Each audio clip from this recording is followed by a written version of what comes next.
Hello, hello. Welcome to WIP IT Sunday, and hope everybody had a happy 4th of July.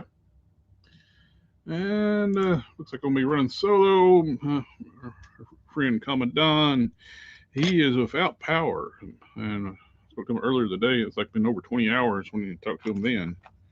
So hopefully he can get power restored, especially in this heat wave.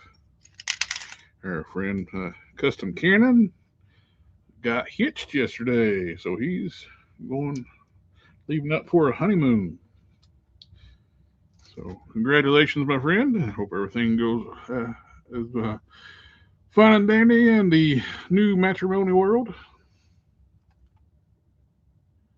And I don't hear background music. I know I turned it on and it didn't go on. There it is. Hello, hello. Hey, Namerfield. And I am continuing work on converting the loose collector Bigfoot into my original character Bruton.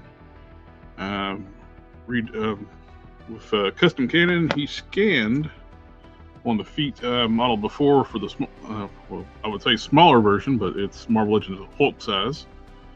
And he took that foot and cut the front of it off, and where it can actually go onto the loose collector foot, and I'm retaining the toe hinge. But what we end up doing, instead of using the pins, we put little nubs here, and I cut a groove into the sides of the foot. So now I can actually just pop it in. It makes it much easier for like working on it for painting. When I paint it up, everything up, don't have to worry about trying to put a pin in, printing in softer materials. I'm using a tough, Anycubic tough resin. It's a hard resin, which is not brittle. So a durable resin and a friction fit. So I got a pinless joint, and like the loose collector, which is it's like the only pin they have on their figure is the toe hinge. So I got it set up where it's a friction joint. And they do that a lot with Transformers, where like instead of using pins like they used to, they'd actually do the friction fit where the panels and stuff would pop off. So that worked out great. Thank you again, friend Custom Cannon, for doing that. And like I said, it wasn't modeled for exactly, because we squished it down and cut it. So I had to end up adding some fur texture to both the original foot and the printed one, because it sticks out over here and sticks out on the foot, past the foot on this side. So I need material over this way, and on this side I need material this way. So we're gonna mix up some green stuff, put some here and some here. Already put some on the middle, so, and we can do some trim that up now while it's hardened up. Also, too, this one I carried after all this dried, using combination green stuff for the structure, because it's easy to work with and it's a solid base for that stuff, and it's durable. And for I'm using fur texture stamps that I made off the Ursa Major body, and creating the fur texture. And I like the Apoxie Sculpt for like texture stamps, because the detail's more crisp. You still get like nice detail out of the green stuff. Like, see, like here, I put some on there. After I did all this texture here, I needed to extend this out, so I rounded it off so it goes into the cavity of the foot. So I want to have fur texture on that. So you can see it there. You can see the fur texture keeps going. All right, now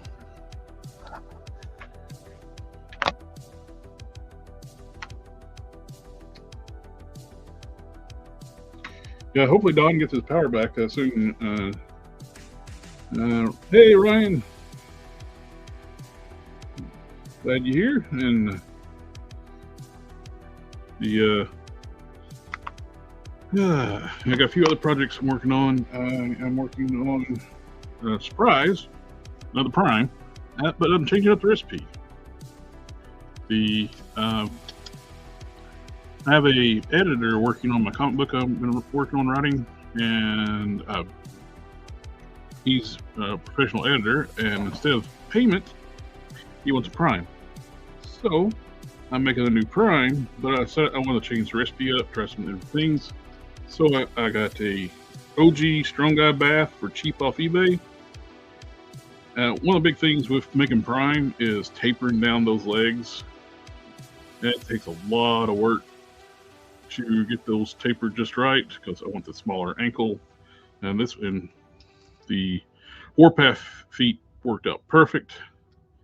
And I did have the clearance out. So I cracked the torso on the Strong Guy, lower torso.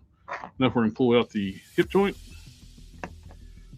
What was cool, I didn't expect this.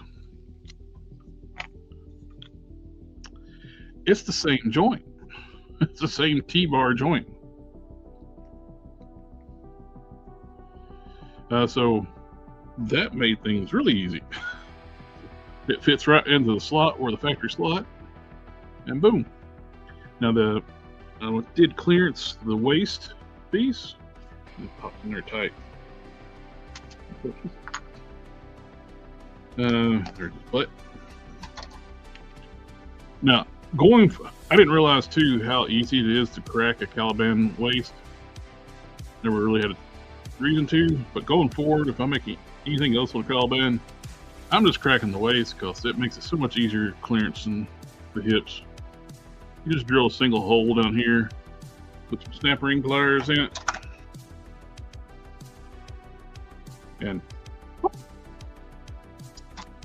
that comes right apart. And you can see the post on the torso here. And plus, this is going to make things so much easier, well, like I said, for clearancing and sculpting the lower armor, like on for Prime. As always, trying to keep a clean seam between the torso and the waist piece. It's going to make things so much easier. It's like, why didn't I do this before? Now, the only thing I've done to the legs, on this one side, I did take down, so it sticks up a little bit higher over here, ground some of that off. Round it off, well, for extra clearance, I'm going to do it this side. So I'm going to this jets it over here. I want to ground that off. And let's see. All this through here. Take a few millimeters off that.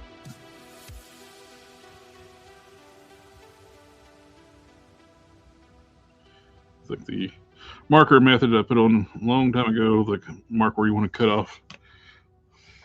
So you keep track of where you're dremeling. What I'm going to do though first is the green stuff, because I do not want to get Dremel dust, plastic dust all over the workstation while I'm working on the green stuff. Also need to about to finish up this thing. Repaint. I just did a wash on one of these nacelle. I forget what this line is called. I still got to put some kikis in that joint. It's like boop, boop. Need to put a wash on the hands. I need to dig out the alternate hand too. I've tightened up most of the joints, but that one is kind of plain, so the wash helps a lot. Thank you very much, Thor.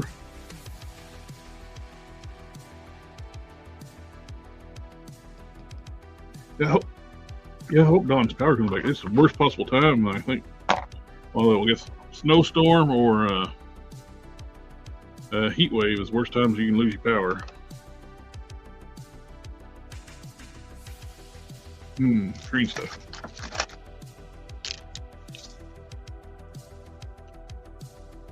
Also got the Bruton heads primed up.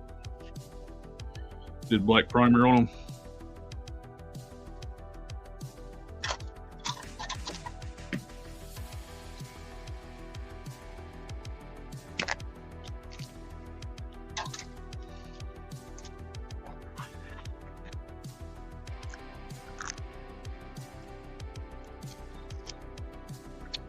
We did learn something about 3D scanning spray. I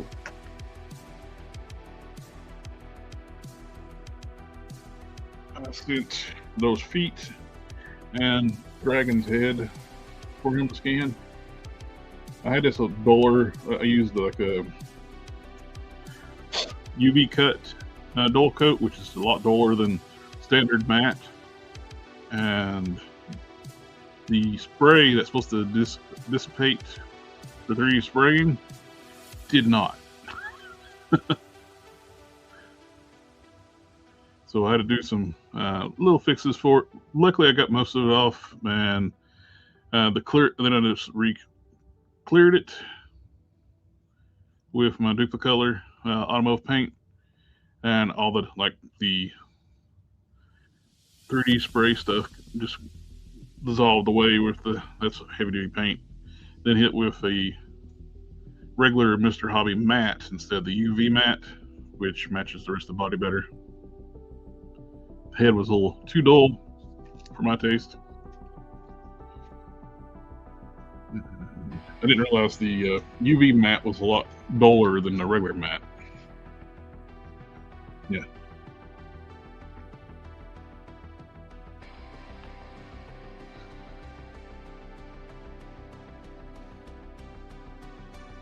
And then too with the green stuff, the contact points between the green and the blue start curing, so that's hard in between there. That robot, I got that at Walmart. That's buying the sell toys. Let me grab it back here. It's like a revival line from from an old property from the 80s, and they're kind of cool. The joints are a little loose. We've added a little bit of paint to them. They look really do a little bit of weathering on them. They look really cool. I like to replace the sticker. Eventually, it'd be cool just like do like a 3D print and make this actually raised up detail.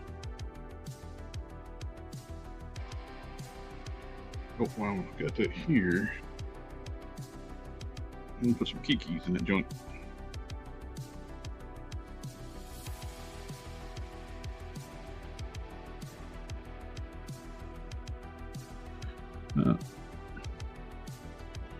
Kikis is wonderful stuff for loose joints. Work it in there.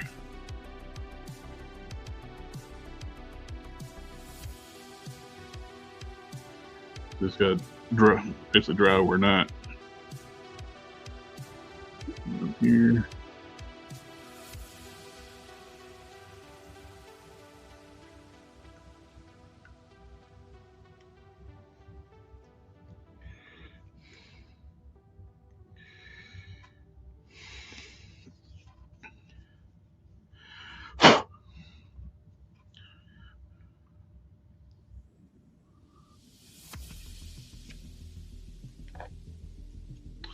And the only thing one of the few things I don't like about them, besides the loose joint issue, the knees go forward and backwards.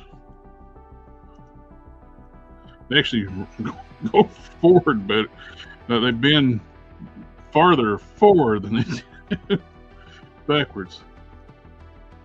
And that came right off.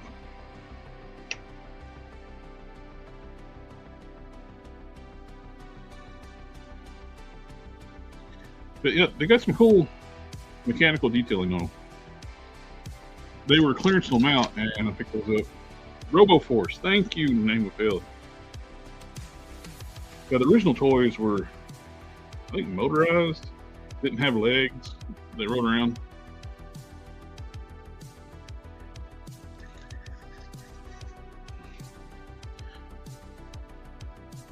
I've actually moved my Kikis to another bottle because the original bottle had a similar like needle pin, like for getting where you put the solution into the joint type joints, but you gotta make sure you clear your nozzle before you put it away, so it will harden in there. And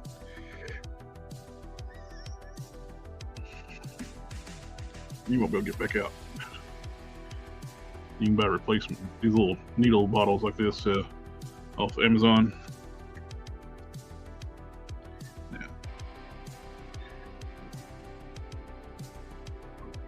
Yeah.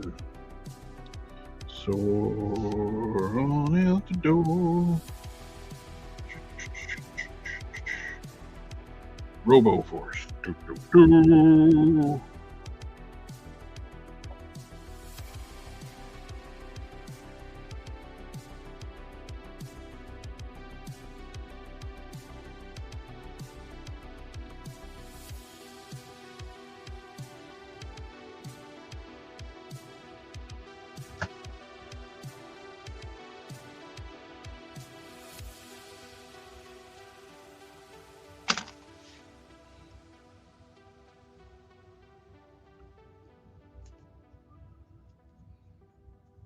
I think it might be raining, which is great.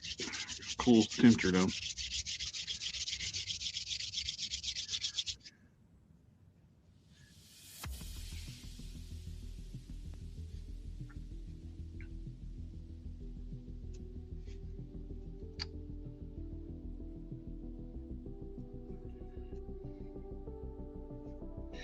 I've heard, Ryan, I've been hearing that the Beast Kingdom figures have been showing up at Walmart. That's cool.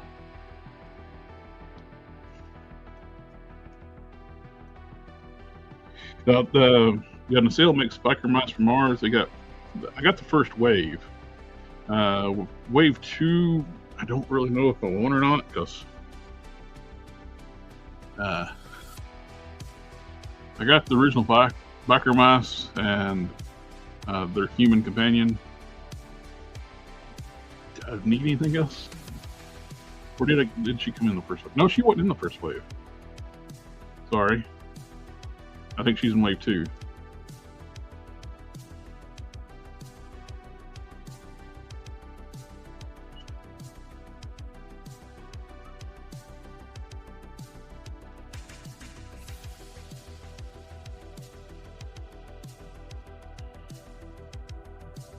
Yeah, green stuff is super, super sticky.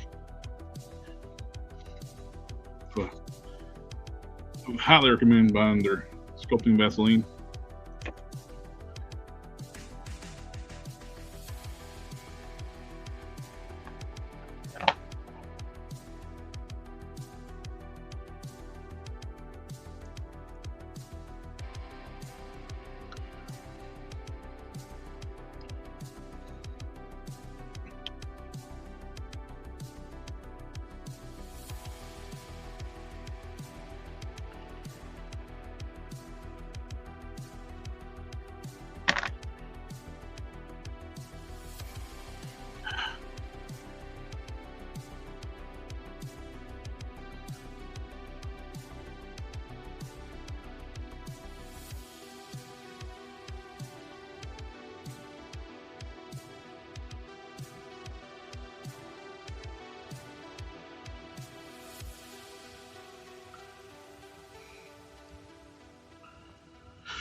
I'm using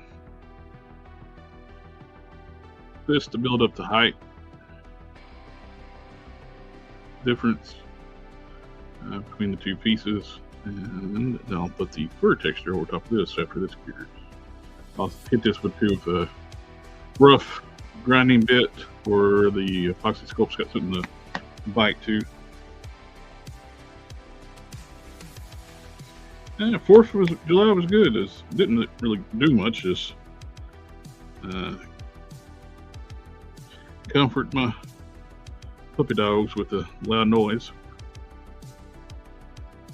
My senior girl, Roxy, she don't like it at all. She's terrified of loud noises.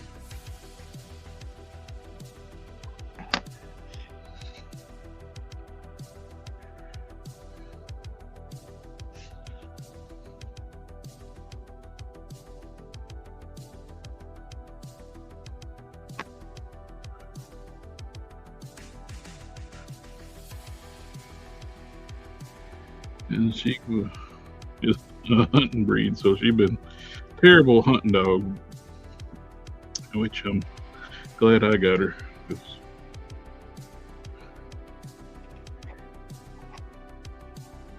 I got her as a hunting dog. They've been pretty mean to her because she don't really bark. She don't like loud noises. I had her, she's 12 now, but she was a year old for the first time I heard her bark.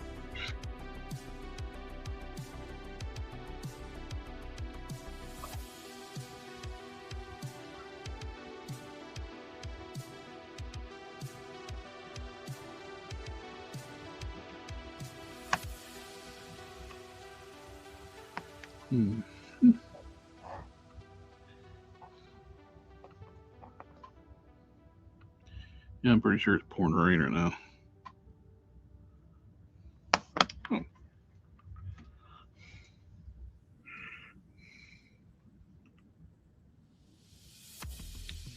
I have an app if I can actually check.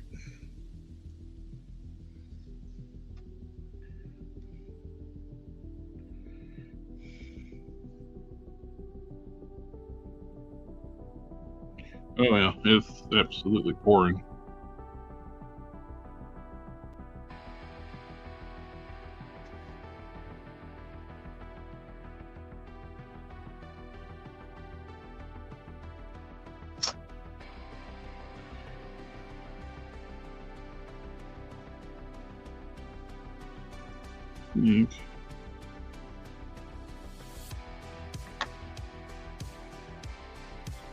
That will be fine.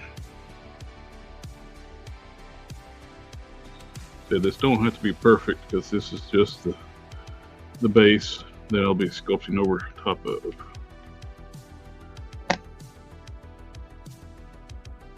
I've made up way too much green stuff.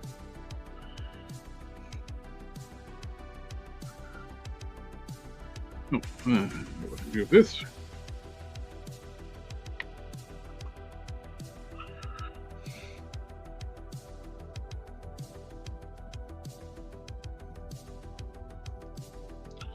Took out a little bit too much on this side. Now it's clearancing.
Yeah, looks good.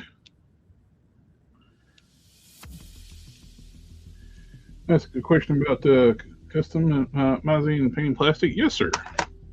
Always glad to help out with questions if I can.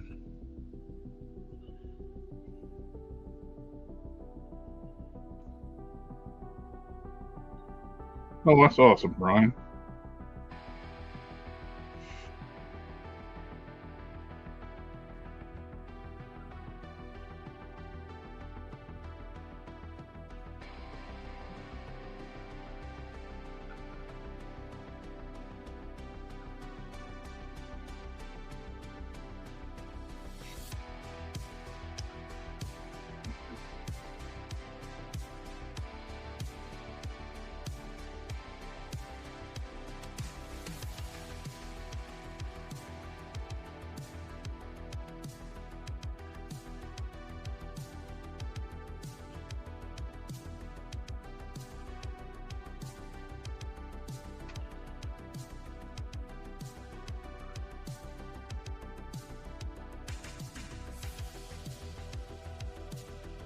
Looks good.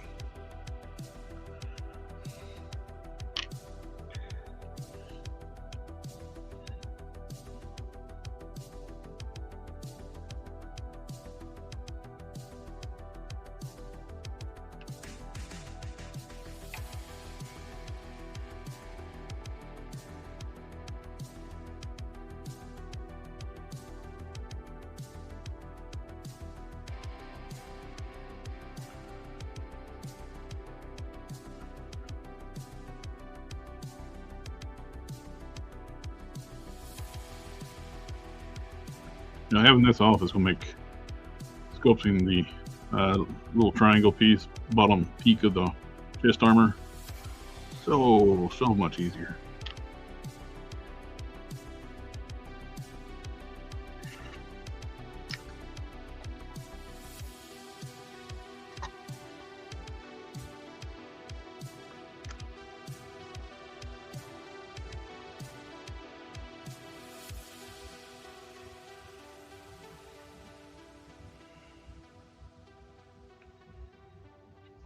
Are you familiar with the Fantastic Car from the Fantastic Four movie?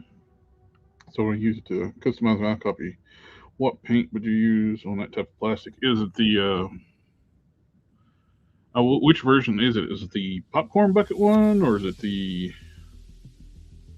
actual one for like a Hasbro version, or which movie of the Fantastic Car? No.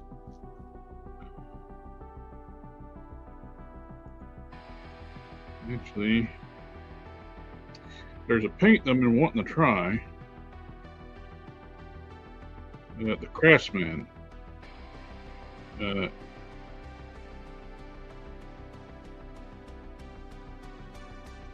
He uses it, and it is. What about you, Final Wonder toy paint?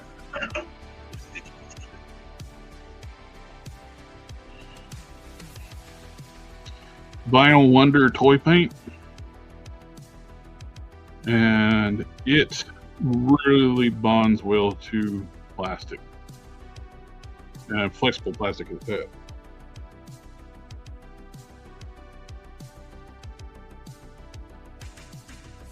Vinyl Wonder is what it's called.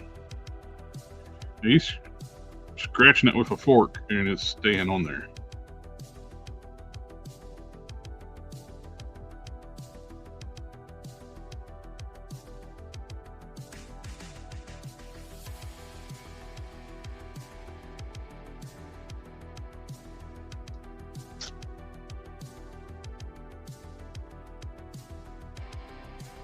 It's actually the Hasbro version for the toy, for the 3.57 inch from the newest movie.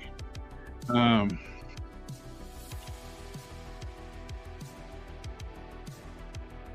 that's awesome, Ryan. That'd be great. It's for the 3.75 inch figures from the newest movie. If you can't get a hold of that, with that kind of thing, you can about use about any kind of model car paint or something like that. big thing is sanding, prepping. What you're going to do is anything that's hinged, you need to sand for clearance. You don't want to put it on that kind of plastic too. You don't want to paint just on the bare plastic. For most part, you want to scuff it. Get some 500 grit or something, 1,000 grit, and scuff the paint where it's not really biting into it. It's just enough where it breaks the surface where the paint can actually bond to the plastic. But that final paint that the Steady Craftsman uses, that isn't some impressive looking stuff. So if you can get a hold of that, I would use that. That stuff looks amazing.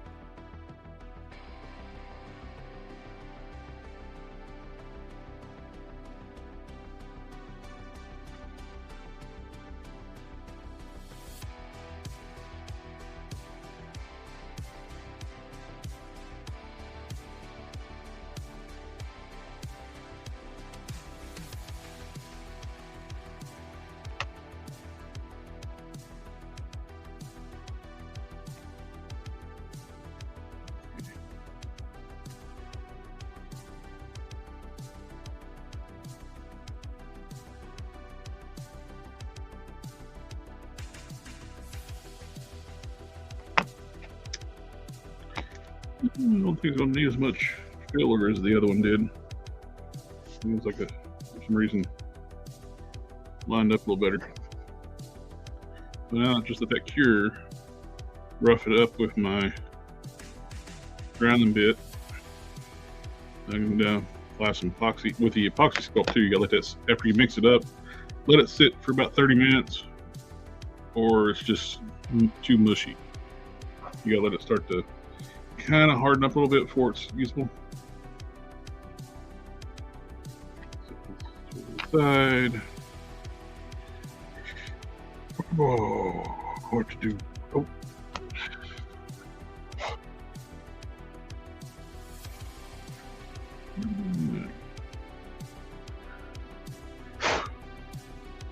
You mix up too much epoxy, it's kind of good to have too. Have some molds you can push it into. You can use for other stuff.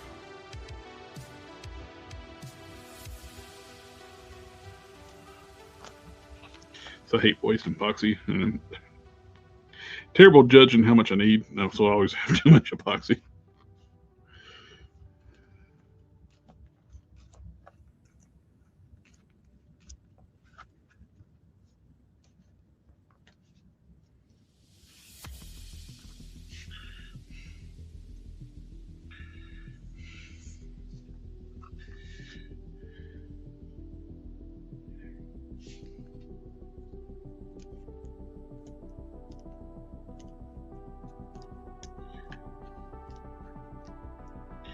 Yeah.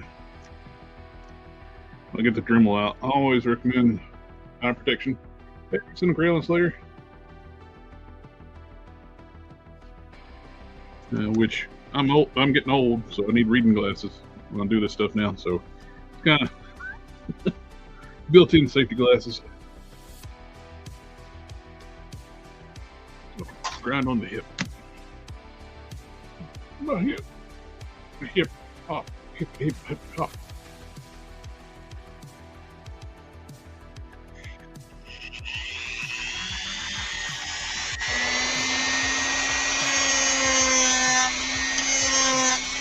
Well, if you don't like the sound of going to the dentist, you might want to turn your volume down.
I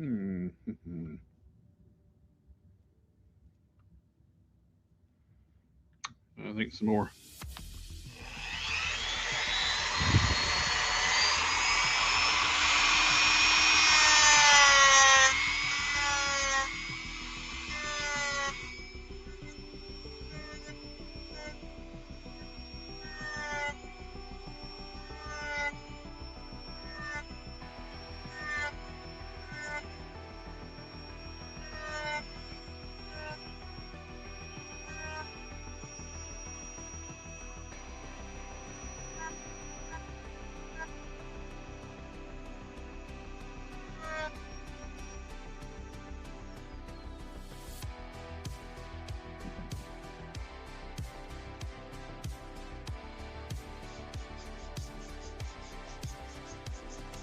Another good tool to have here, and it's a cheap tool to have, is just emery boards.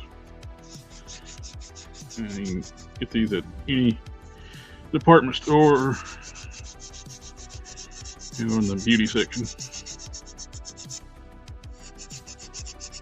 They're cheap and they work great. Or you can get them off Amazon too. They buy them in multi-packs. You got a coarse side, you got a smoother side, finer side.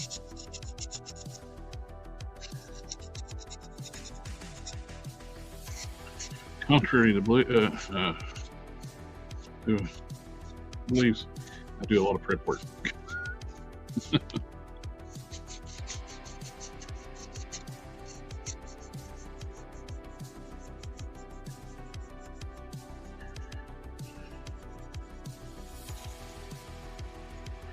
Key to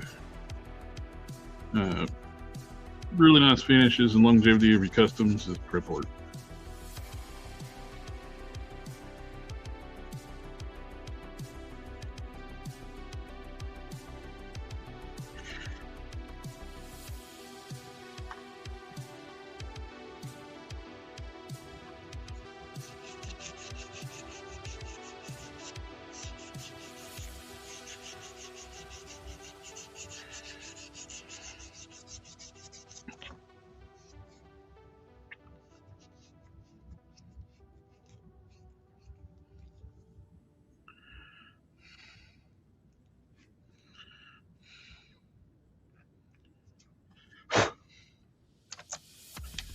One thing you gotta clear out too when you plastic, when you're like an opening like this, so the melted plastic will build up around the edges. You gotta go back and clean it out. One of the things too to make this work, these legs work with the Caliban torso waist piece, I did open these up a little bit. I was getting like an ace. It's kind of like an ace dance. So I lengthened the groove opening to go down farther. So now I can come down.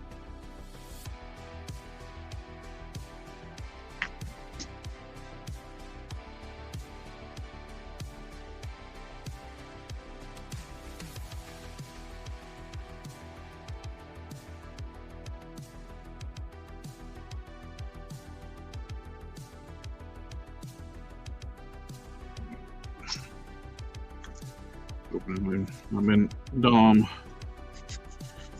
My buddy Hulk Smash up in Canada. See if he join in and chat.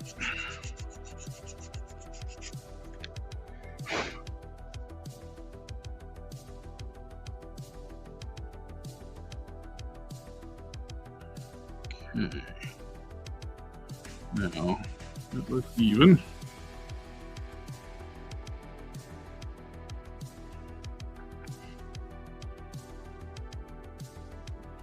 In there. Yeah. Yep.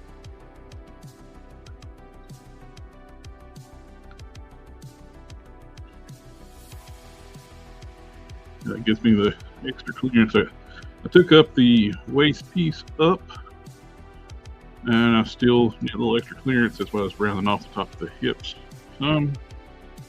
And as far as I know of, no one else has ever done this swap. I like it. I think this is actually going to have a more accurate silhouette for the character, like body shape proportion. It makes them just a tad bit shorter than my previous ones, but I think it's actually more accurate. I'm tempted to taper down the forearms a little bit.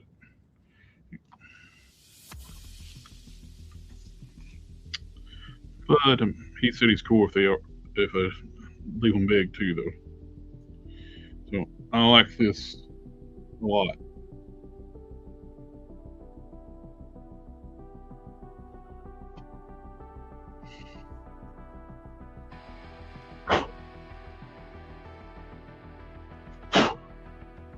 I'm going to try, and I bought some fresh blue stuff.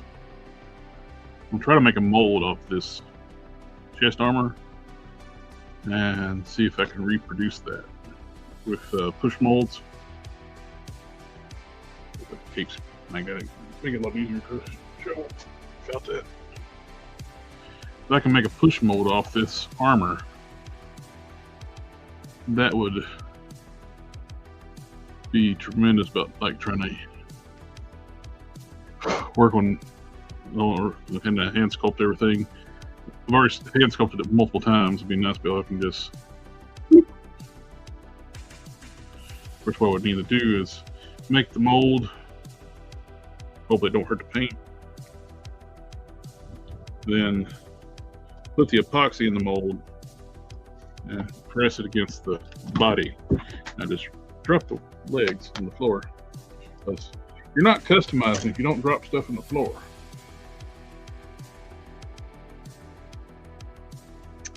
Where'd it go? Always goes under the table.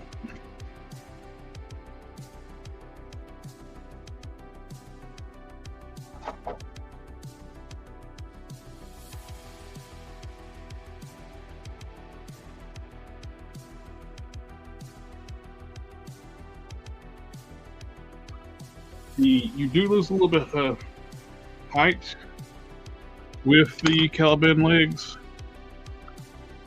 Like I said, with the Prime, it actually works out being. Let's see. Grab this, and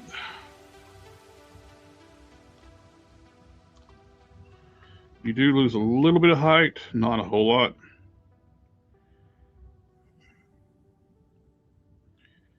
I'm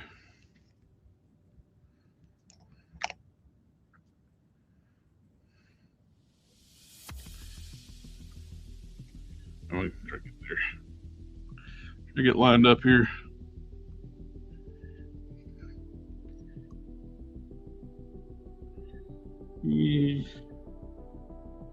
About the height of the foot is about what you lose.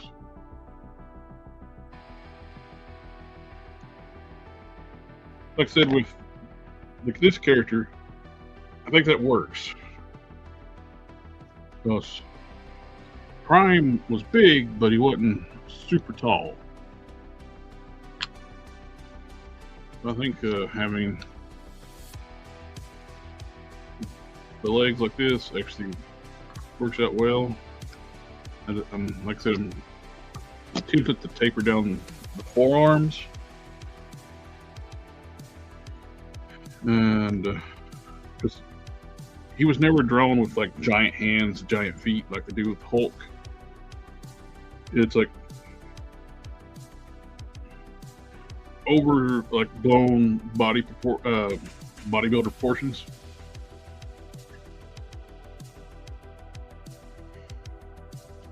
You have some Mini Toys figures. I think be a great base for articulate front. Oh yeah, there's some great bases now out there, more than just Caliban. I've been using Caliban more for consistency. With I'm doing like that's my first appearance Prime. I'm working on a final form Prime. I'm gonna do a Rogue Prime too. But I'm sticking with the Caliban for those where it can have first form, second form, third form, all identical. Since this is for somebody else, I can experiment a little bit more, change up the recipe some, which I'm liking so far. And with the gauntlets too, the I can actually custom cannon. I sent him like one of the ones that sculpted, and he reproduced it in 3D, so I can actually size it to whatever I want now. So if I taper down the forearm, like this is the size I have right now, I can actually taper down the forearm where they fit the smaller arm. And I kind of would like to go with a little bit smaller hand, like a Warpath hand or something along that line. Maybe a little bit bigger than Warpath.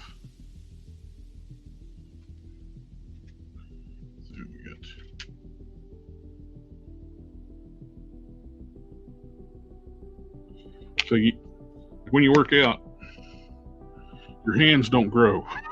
They stay the same. Your forearms can get more muscular.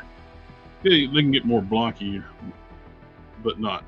They don't grow like the rest of your body. You have bones in here. So when you work out, your feet and your hands will stay proportionate to the rest. So when you do Supergirl stuff, they always do the giant hands and feet, which is fine.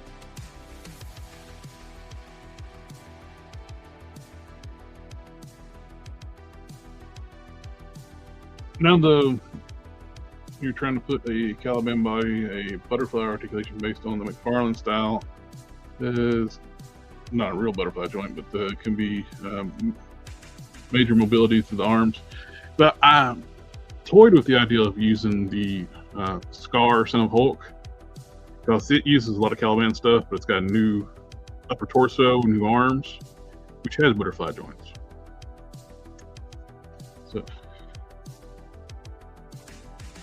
that's an option too. Excuse me.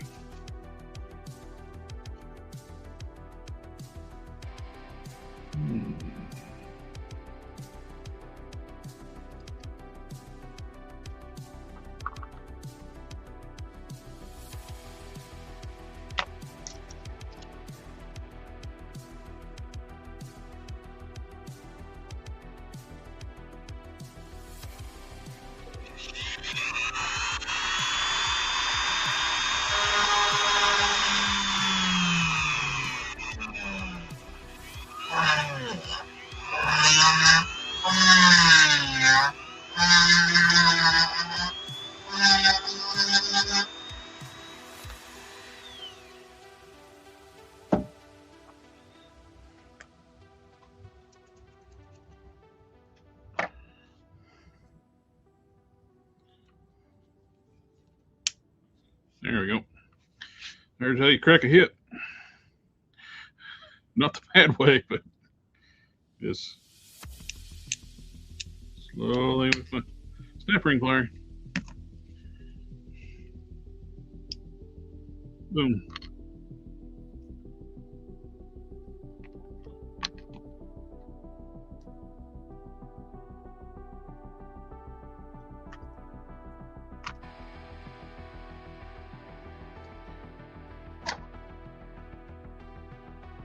Yeah, the Hulk 2099, the butterfly joints on that work a lot better than the 80th torso.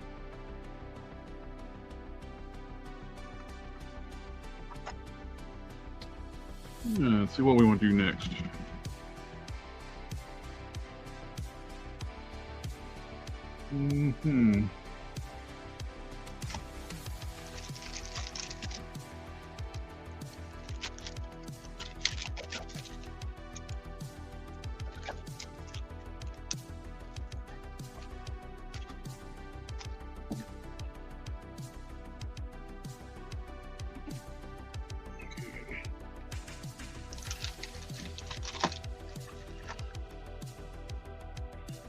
warm brown.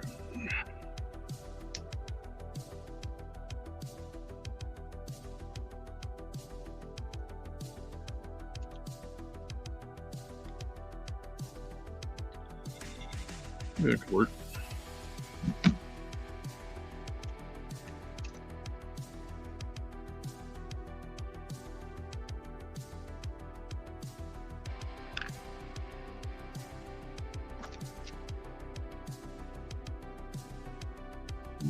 Don't see my, unless my tester's burnt, you know.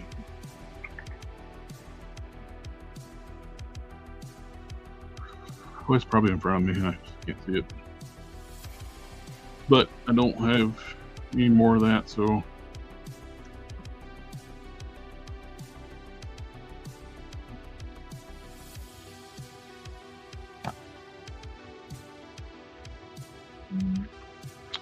I'm going to use this warm brown.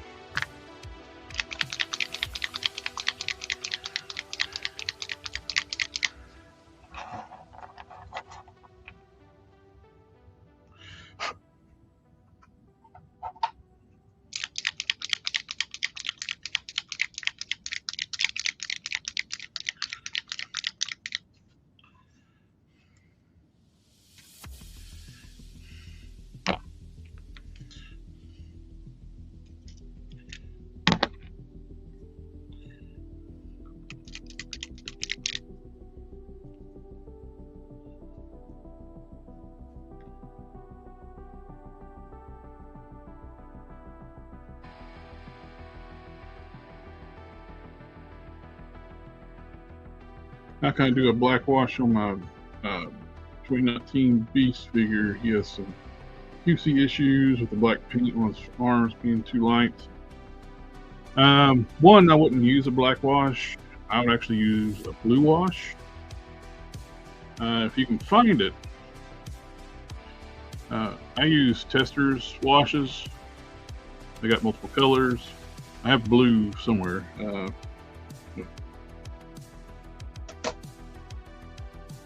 It's green. This is blue. They got a blue wash. Black. Their black wash is kind of like a brownish gray. There's a green wash. I got like a mahogany wash, barn red wash, yellow wash. All made by Testers. They're harder to find now. You can find them on eBay. Usually, like the guy been selling the black wash. You can buy like case 20 for a pretty decent price. But like with the robot I showed earlier, I used the mahogany wash on the gold. So it's got a bronzy look to it. I used part of the hand, but I haven't done the whole hands yet.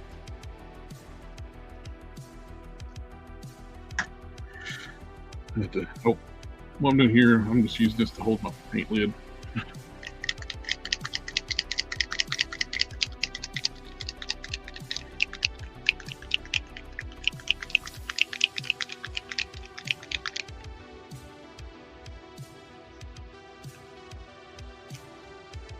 Well, that's what I like about the Testers washes too. If you don't like it, until you seal it, you can get it off.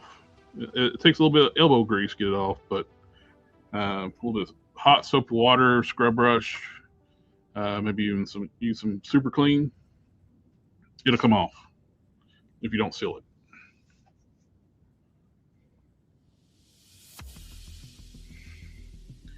These Pro acryls cover so good.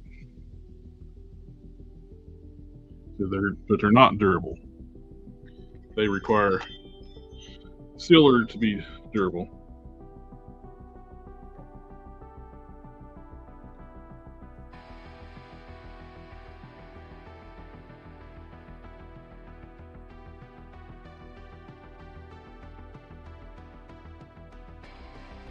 I'm just using an old worn out brush to do like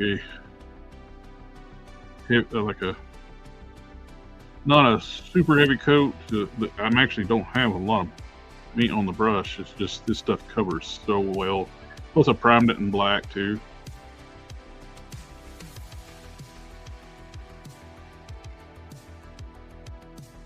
got one with a loose bristle brush because the hair sculpt.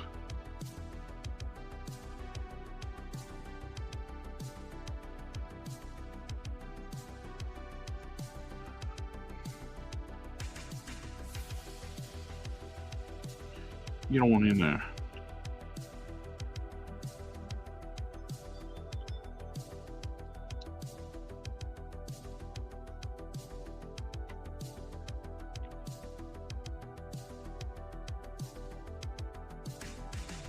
This is a brush I use for dry brushing too. It's like a 20-year-old paintbrush. Very wore out, which you, like I said, I don't like when these people come out here and tell you you need to buy the most high-end stuff to do customizing. You don't.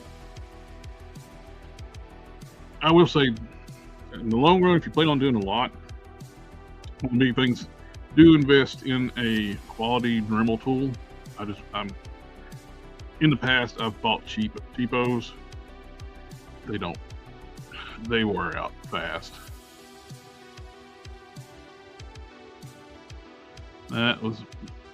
Just go ahead and get a Dremel name brand rotary tool if you're going to get one.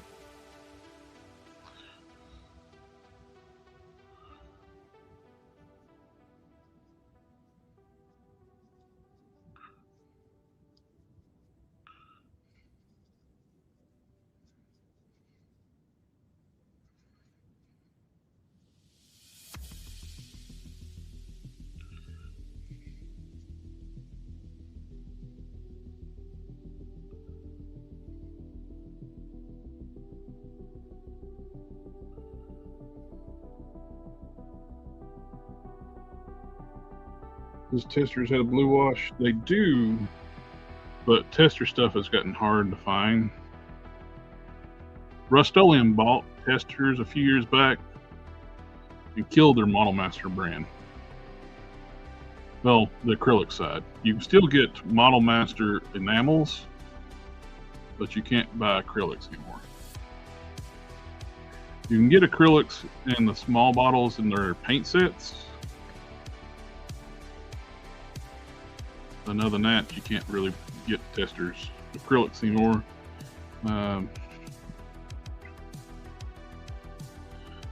Blue was kind of rare even when they were making it. So my friend Gobi Customs, his Michaels at the time, I think he had they had blue. The one here had every color except for blue, and when they were clearancing them out, I basically bought all they had. So I'm stocked up for a good while on Testors washes. I'm starting to get low on black. I use it more than anything. I found that dude on eBay, and the more you buy, he gives you discounts. And he gives you like sets, amounts you can buy. So I bought 20 something.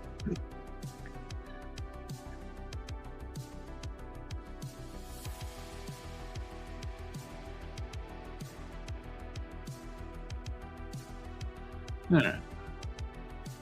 First base coat on that one done. Now on the bigger one.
I love how well this stuff covers.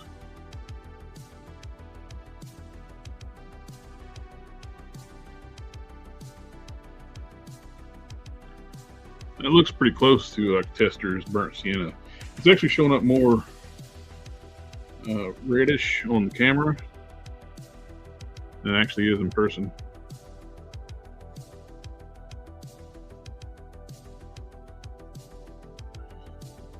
Kind of like the photography of the loose collector Bigfoot figure looks super orange. When you get in hand, it's more brownish.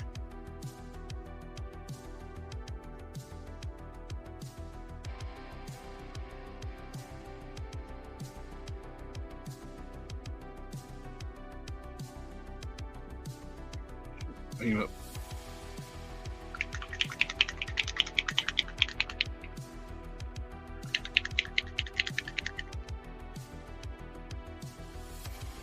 Oh yeah, acrylic inks. That's great for washes. I'm old and set in my ways, so I've made my custom washes too. It's just thinning down acrylic paints.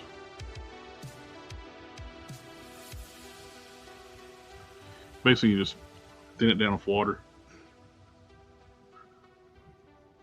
You just play with the consistency until it's a wash. Yeah, so, actual washes have a little bit of solvent to them.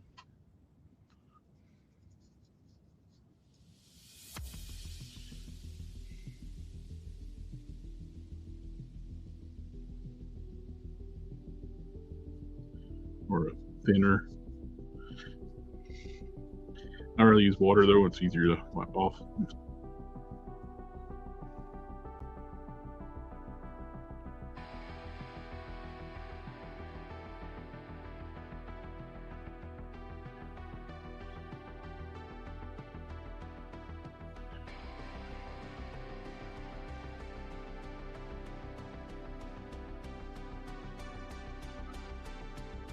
That's dry and nice.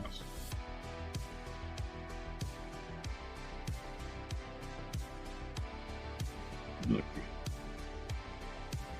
color it's drying.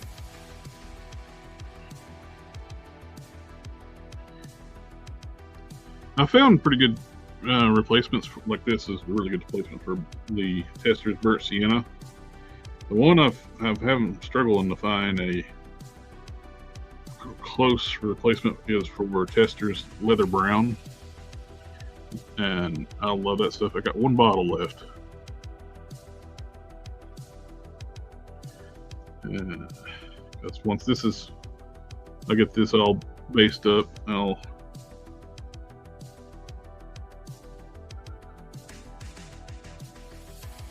do a wash to it. With this, with Testers, I can put the wash right over top of it. This, I'll need to seal it before I do the wash because it'll wipe the paint off. Try to do a wash over top this. This is called Pro Acryl. Beautiful coverage, nice, very vibrant colors. Really good color selection too. From Monument Hobbies. Like I said, the coverage is just fantastic. So it takes longer for them to truly dry, though. Testers, that stuff would. Testers, Model Master acrylics were just the best. Plain and simple. The bottles sucked, but the paint was awesome. I'll say the way the bottles are where it sucked because if you don't use them very often, you'll get the lids get stuck on there, and you have to use either a blow dryer or hot water over top the lid to get the lids off. I've actually shattered a bottle trying to get the lid off.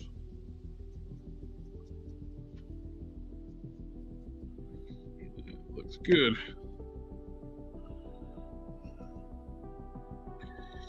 I like it.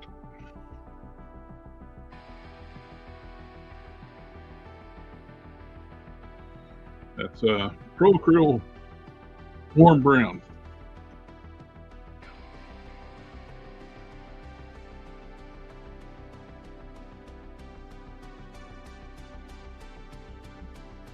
After it dries, I'll do another coat, fill in spots of mist. Got some area around the eye up there. But of course, where I was holding it, tip the trunk, I need to paint that.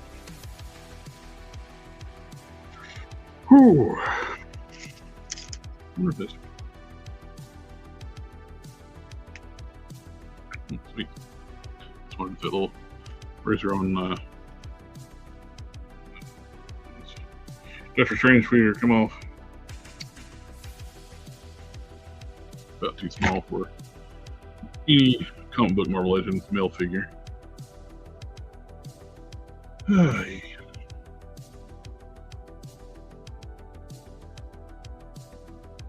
Put you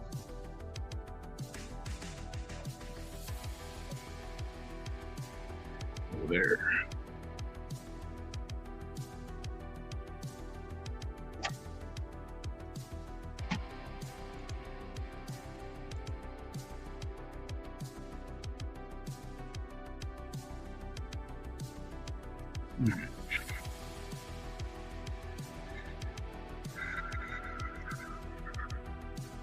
I'm going to stick with mahogany wash.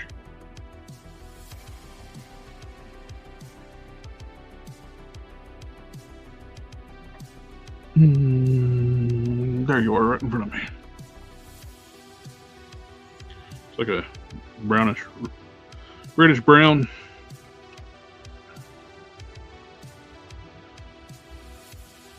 And one thing I love about like Testors washes, super simple to use.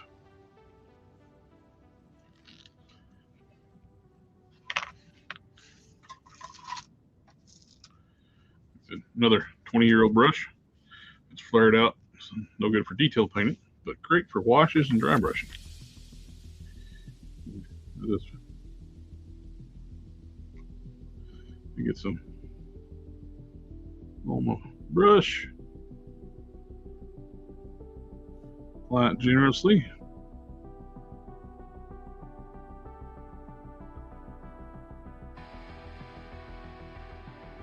Keeping off the black because it'll show off on it. Black and silver too. Show up on that.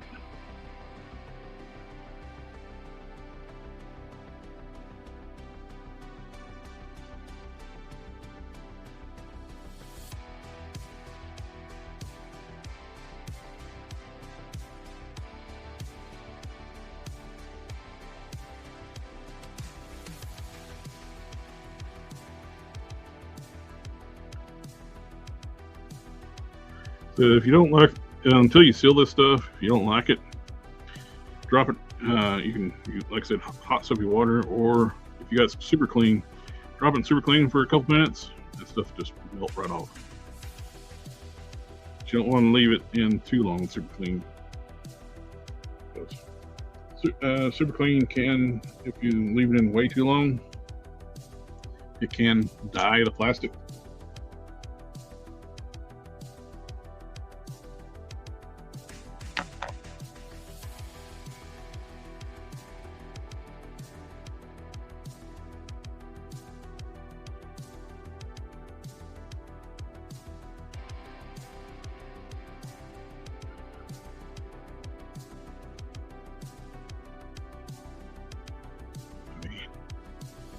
Paint or anything, or black parts to worry about.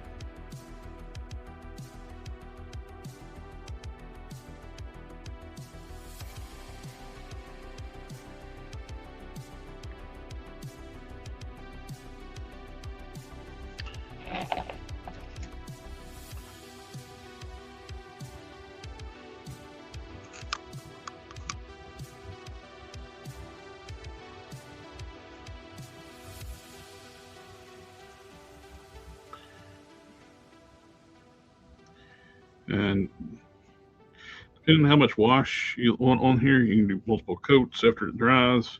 Also, too, how long you leave it on before you wipe it off. I've seen some people talk about like letting it dry, then like take a thinner to remove it. It's like that I don't get, because just wipe it off when it's wet. It's a lot easier that way.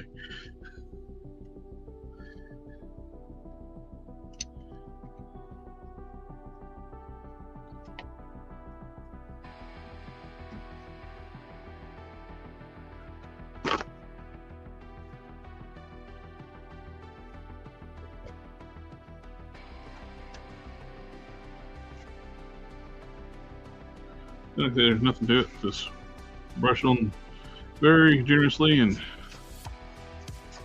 I tend to do like a one direction wipe. Just light wiping, leaving in the low spots. I mean, just no pressure, just the pressure of the cloth with paper towel.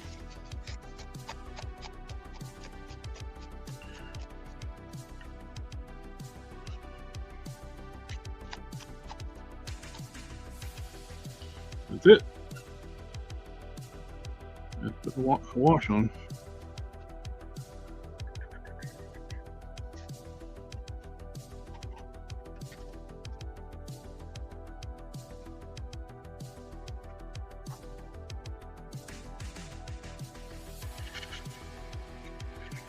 Do do do do do. Bum bum bum bum bum bum.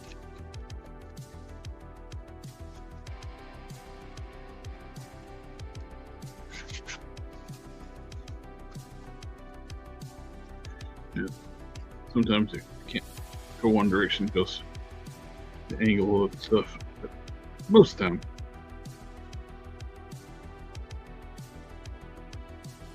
And dabbing too, just to get the excess out in low spots.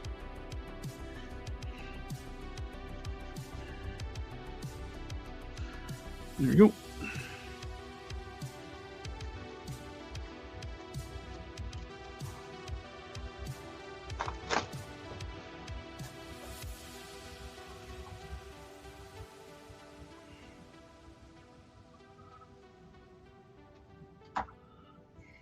Boom. Those are done. Just have to let them dry. I'm not going to seal the robot because, like I said, I may later on see if I can find some kind of tech detail to put in that chest piece instead of the decal. Could. I don't have it on that one.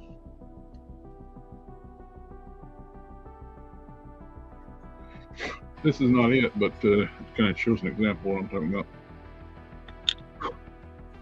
On Colts 3D, I found like a tech wall. I actually used it for like pieces on a figure, scaled it down, and it's actually rectangular, so I can actually scale it and have some of this tech detailing on the chest.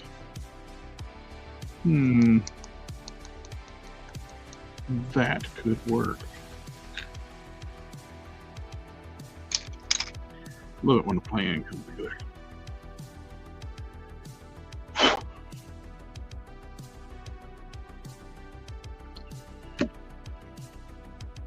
I get spurts of inspiration and just think about everything. Oh, I'm liking how that's looking. So when it dries too, it smooths out real nice. Application, it reminds me a lot of testers, the Pro Acryl paints. It just takes longer to dry and not as durable.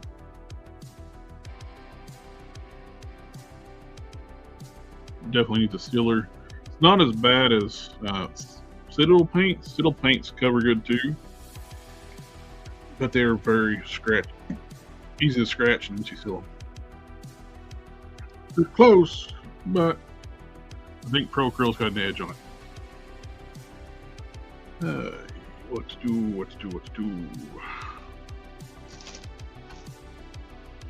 Alright, let's... Oh no, his butt fell off.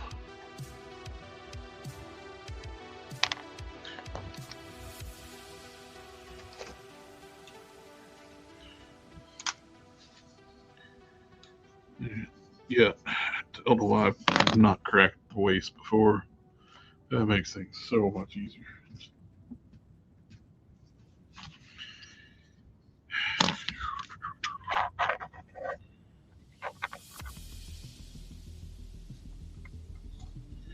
Start fitting these heads to the body.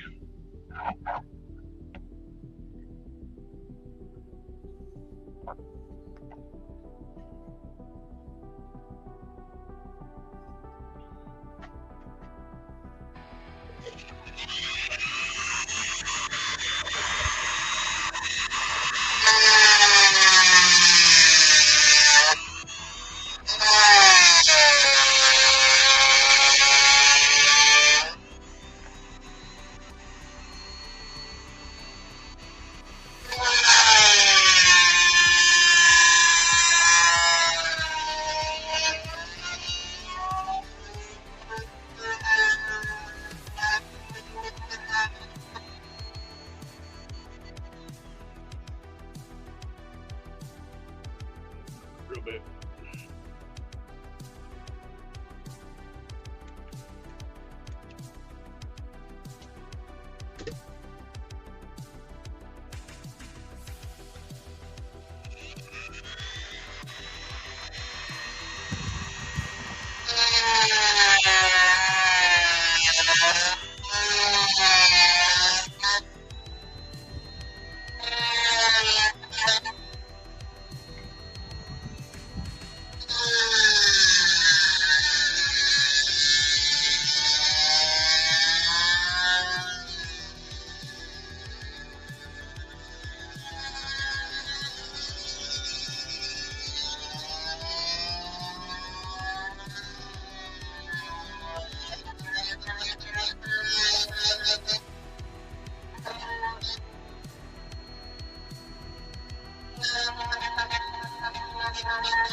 Use the drill bit to open up the sockets where I can get that in there. I'll make quick work of opening up the sockets.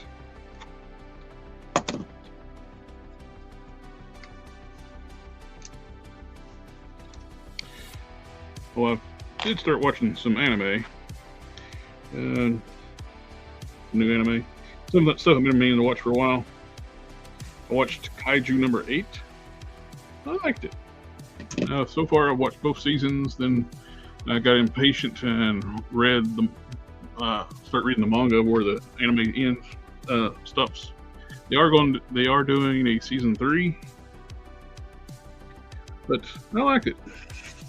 It's the anime where the protagonist he's a bit goofy, but he's an adult.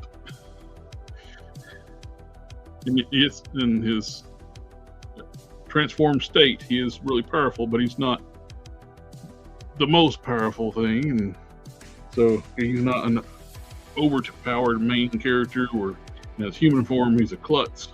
So I was so burnt out on the people copying the One Punch Man trope.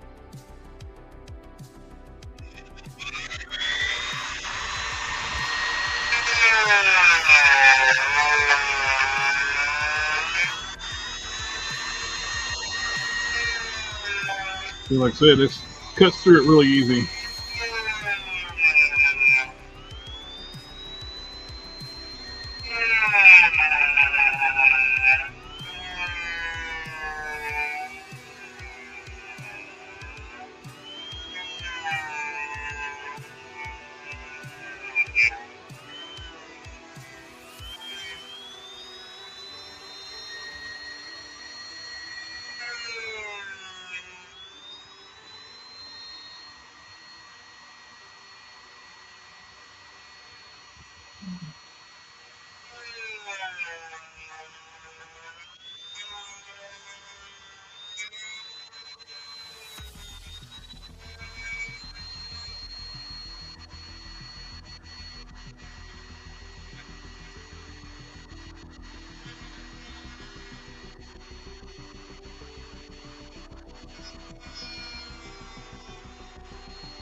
I watched the first. Let me tell you, I watched the first season of Fist of the North Star series.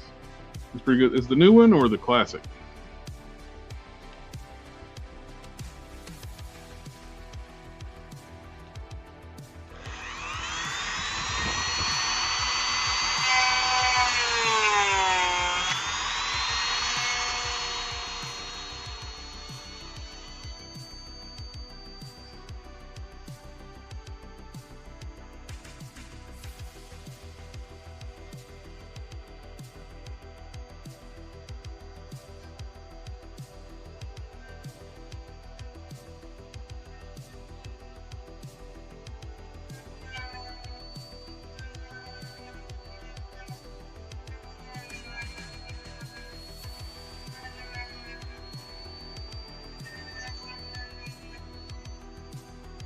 The new one. Okay.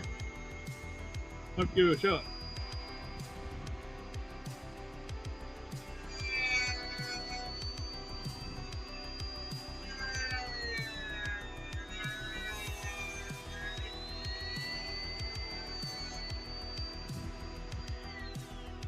I think there's certain tropes that just get tiring, and well, basically all media, but the isekais, I'm burned out on that stuff.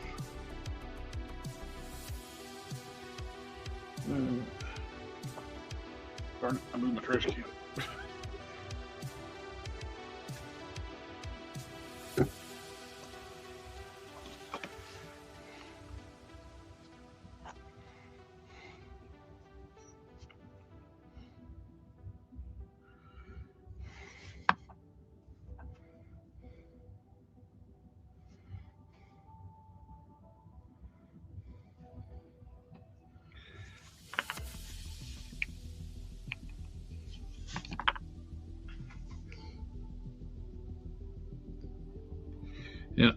And having so many of them where the protagonist is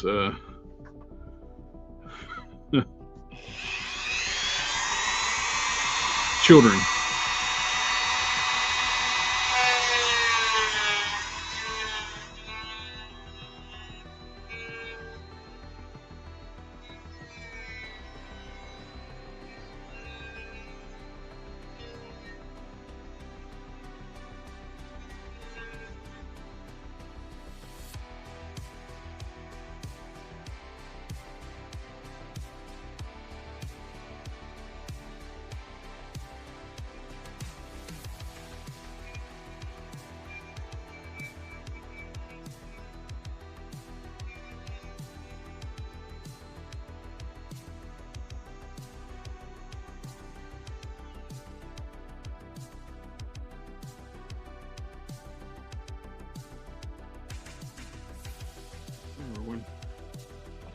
find that hard to find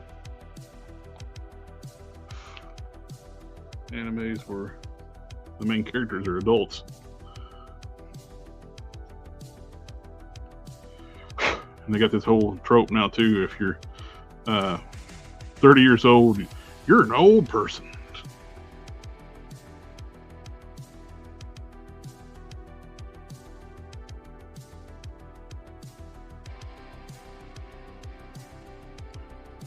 That looks good.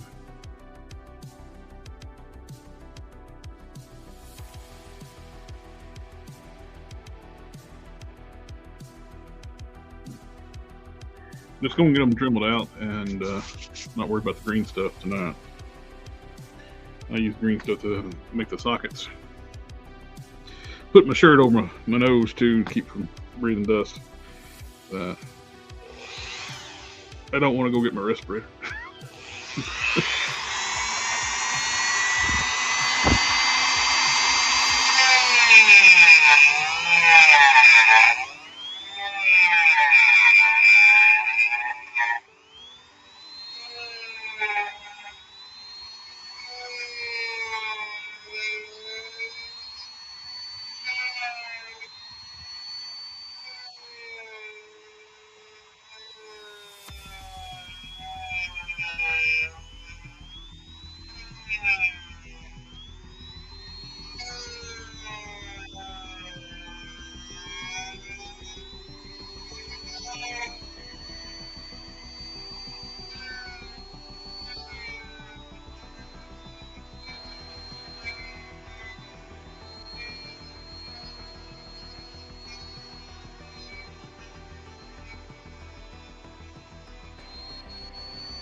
I will say the American dub industry needs to hire some new people. They have like, what, 10 people that do the same voices over and over. Remember, voice acting, you could not tell it's the same person doing multiple voices.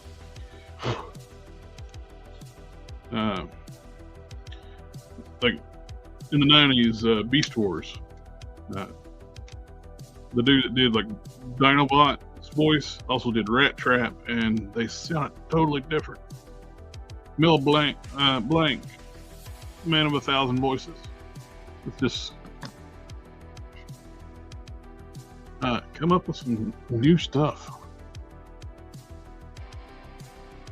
I mean, at least put some effort into it, and or get some new voice talent.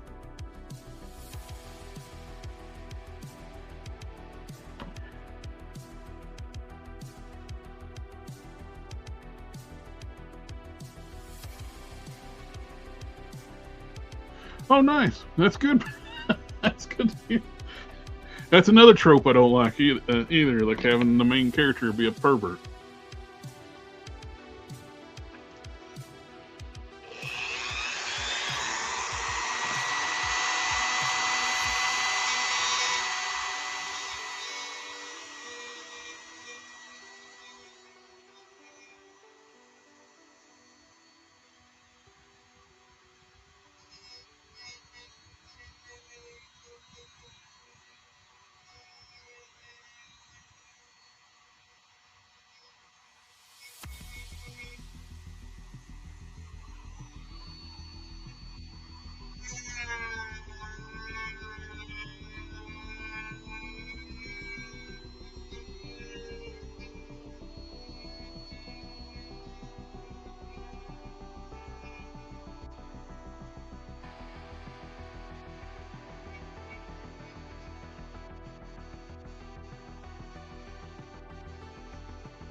I like stuff being have a serious tone too. voice actors used to work more. Yes, the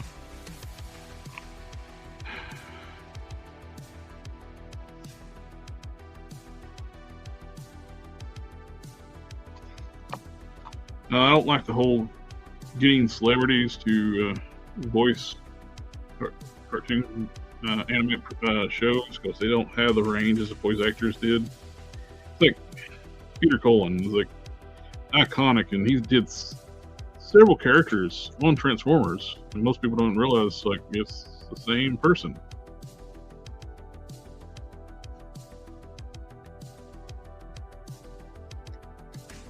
Like his Ironhide and Optimus don't sound anything alike. They had more range.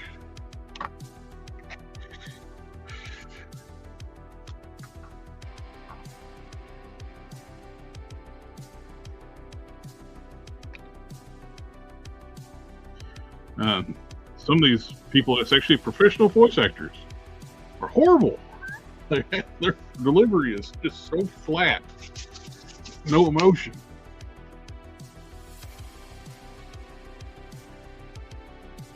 Oh yeah, he's phenomenal.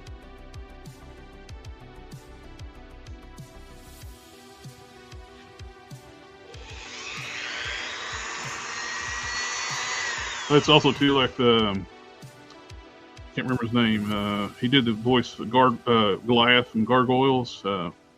He was in the movie They Live. He fought Roddy Piper in the alleyway. But yeah, he's got great. I know his voices sound mostly the same, but but he can put emotion in the voice work. He did Spawn too.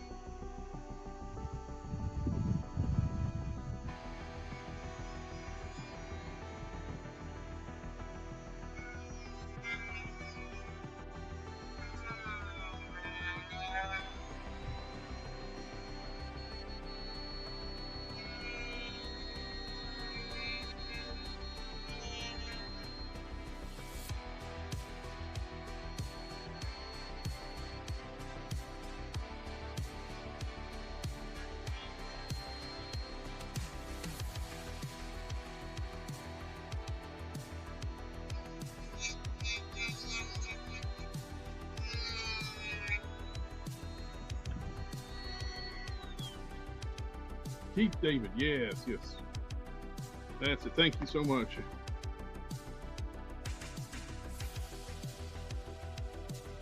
Keith David is awesome.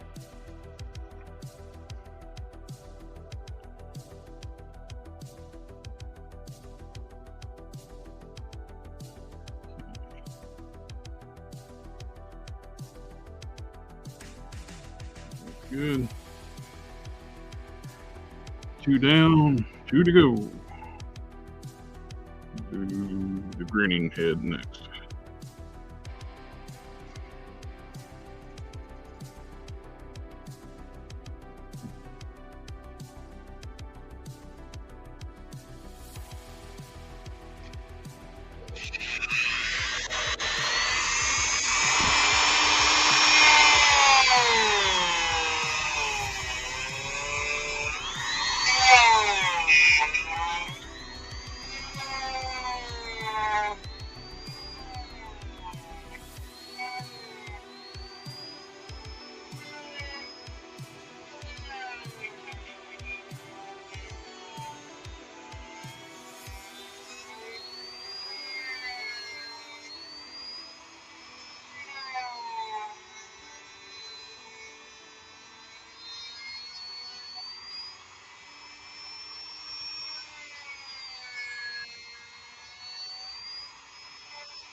That's what I hate about trembling resin. Hey.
Hey. Hey. How's it going? Doing all right. How are you doing? All right. Just got your message. Oh. Fitting some editor. I got to work on my comic, and instead of payment, he's wanting a prime. Oh, that's you know what though? That's a great payment, man. Yeah. That's Can't get no better prime than from me. No. Often imitated, never duplicated. And I'm actually trying some since trying up new recipe. Using the strong guy legs. Yeah. And I like the silhouette better for the character. You know what though? The proportions are there because they always had them looking a little. The proportions were always wonky, right? Yeah. Well, he didn't have the big hands and feet like a Hulk. No.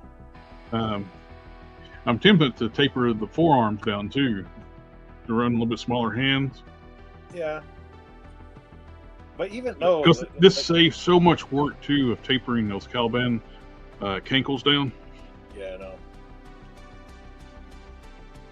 But yeah, that's like I mean, he always had like the smaller, hands and feet, and almost like a Johnny Bravo type character. You know what I mean? It's like upper body. They were going for more like I know it's this overblown proportions with the muscles, but still like a actual bodybuilder, because when you work out, your hands and feet don't grow with the rest of your body. Yeah, exactly. You see these big bodybuilders and little big hands and feet, and that's because they have human bodies. Yeah.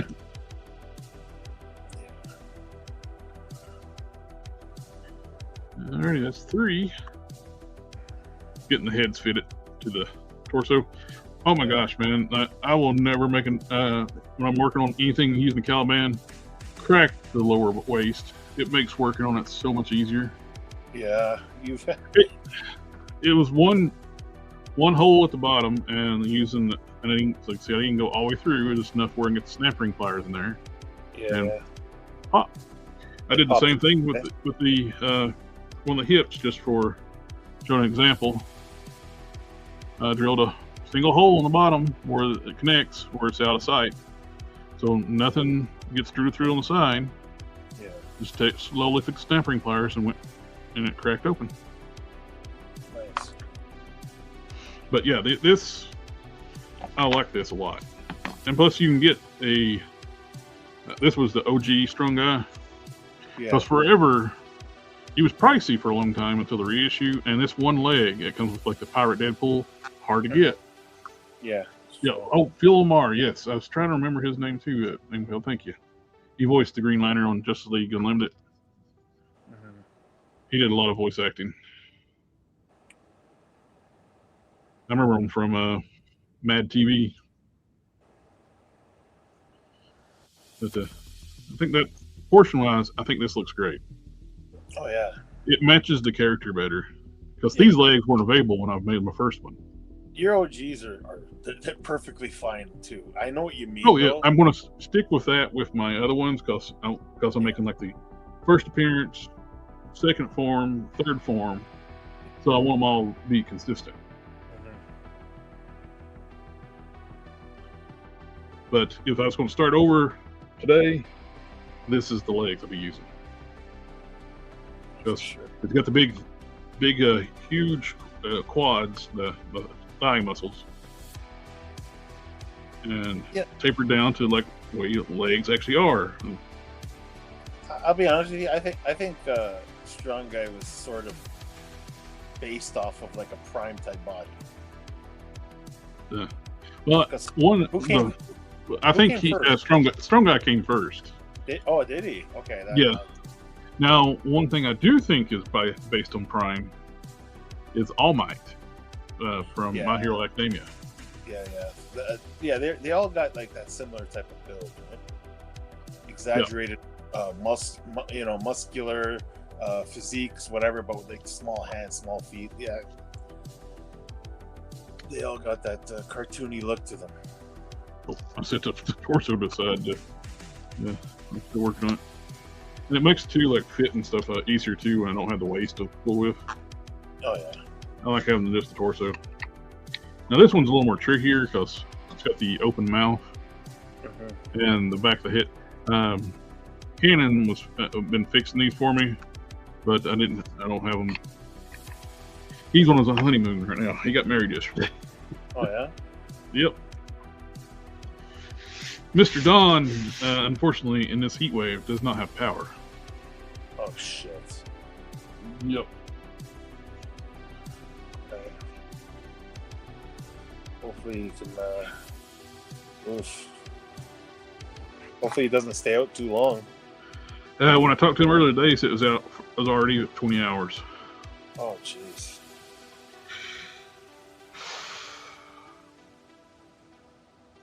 Gotta get them data centers power. Make sure they don't lose power. Shut down homes. Yeah. In a case like that, like I don't know if they're going to be able to tell them how long it's gonna take, because usually you call the power company or the hydro and they tell you, we're working on it or whatever, but give you a rough estimate, man. Because if it's going to be a while, I'd probably go get a motel. That's an air conditioned motel for a night or two. The worst we ever had here was after a really bad storm. It's like the power was out for like a week. Yeah. I thought the entire county got hit. That's crazy. Yeah, we had the big blackout. What year was that? It affected almost all of like this area of Canada and just south of us. It affected some places in New York, Buffalo, and stuff like that. So it's like it actually hit. They called it the big blackout of, I forget the year. It was like early 2000s, like 2003 or so, 2004 maybe. Yeah, it was. It lasted a few. Oh, WS Pops did what you just got me working on a custom Captain America. That's awesome. Hey, Alfredo. Well, a little bit of noise at home. You don't like the sound of the dentist. Not want to turn your volume down. Last head to fit.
big part of customizing is learning to use a Dremel like a sculpting tool.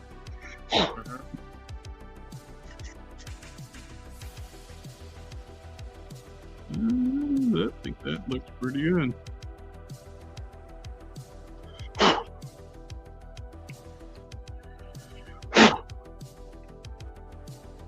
Since he's, I'm doing a first appearance prime for him. The arms that I prepped for my final form, third form prime. Yeah. I'm going to use those on his, and I'm going to use Gorgons for my final form. Okay. The Gorgons have arm hair all over them already. I was just gonna say, yeah, he's got the. You don't have to worry about the. Doing the tampo, the water slides. Yeah.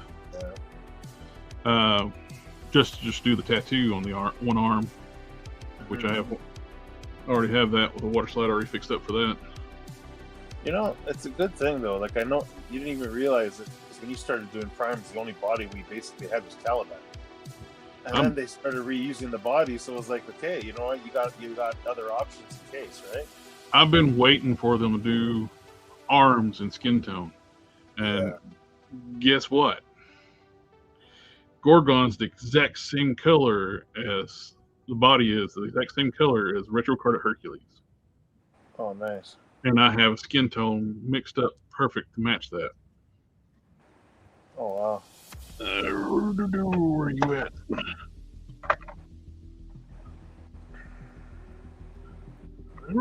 There it is. This matches the Hercules perfectly. Oh, wow. Lucky Hasbro doesn't like changing up skin tone too much. That's rare that works out for you, though, you know? Oh, yeah. It's a lot of times they got a little more too yellow, too pinkish. Mattel's big problem is jaundice looking colors, like yellow. Remember that was it Savage He-Man? That thing. That thing was orange. That thing looked sickly, man. Yeah, it looked like he had massive liver damage. Yeah. Not to mention, too, it's not what he looked like in the cartoon. I know, he was like hulked out, man. It's like I don't understand why they.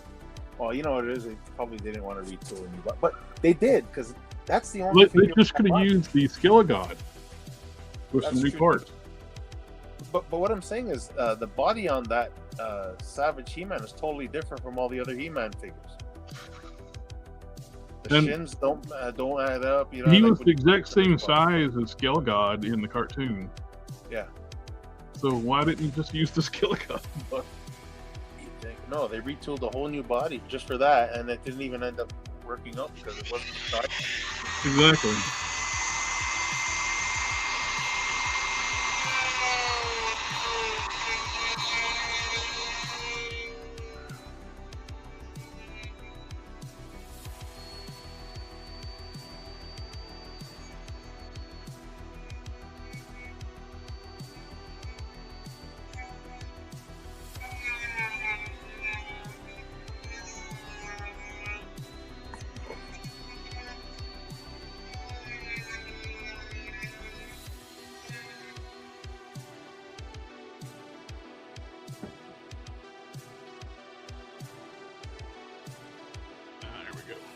Much better.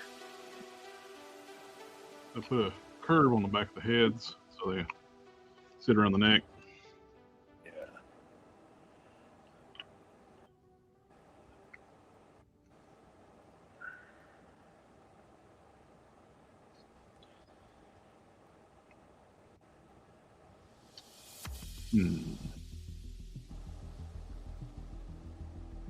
You're looking forward to that, what's it called? Brand new day Hulk figure? So what now? How do you feel? How you feeling about after you're seeing more pictures and more people grabbing that brand new day Hulk? Oh, brand new day Hulk. Yeah. It looks better in the pictures. The body looked awful in other pictures. And actually, the body looks good in new pictures. Yeah. Head's still atrocious. You know, I just saw a YouTube short for that, and he actually makes the figure look good. Yeah. I don't know if it's the angles, but the hairline isn't noticeable. Like he's doing a lot of different poses. I think I sent you the video on Instagram. He's fighting Spider-Man in a few of the pictures, and Oh yeah. got some nice posing stuff. But I don't know what he did, but he's hiding that hairline in his picture. So I guess he's a good what is it, ACBA? Yeah. Because he's making that figure look amazing. This one I think I'm the happiest with right now. The last one I did with the screaming head. One of the things too, Canon was doing too, like he be a couple weeks before we can get it from him. He took the Gary Frank Smart Hulk head. Mm-hmm. When it made that head, like it did it some on these too, like the nose was really long. Yeah. The app would like make the noses really big. And it's not so bad on the prime heads. The yelling head was a little more, but it's not terrible. Yeah. But on my lower heads and the Hulk head, it made the nose really big. But on this, it's freaking awesome. Oh wow. That looks wow. It's just like the artwork, man. And, oh, I got one fitted on the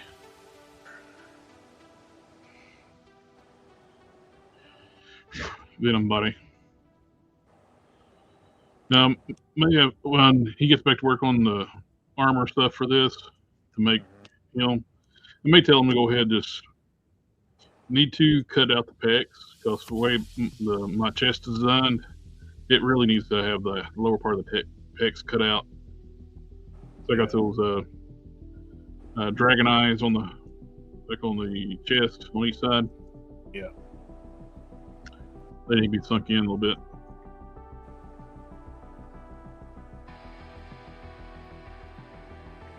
The head looks great. But the way the character would transform, like I said, the eyes, the dragon here, and the snout would be like down this way. Yeah. So like basically the head will just rise up out of the body, and the humanoid head would just sink down in. You got the glowing gemstone looking piece through here.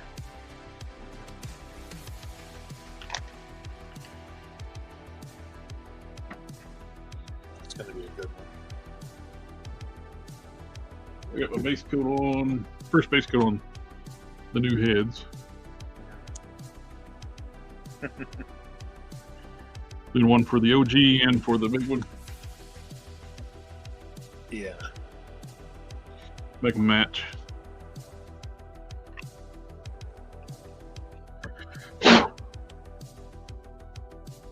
Need to cut a little bit more off the back of the head. Need to increase the arch on the back so it sits back on the neck a little better. Low budget dust mask, putting my shirt over my nose.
That's much better.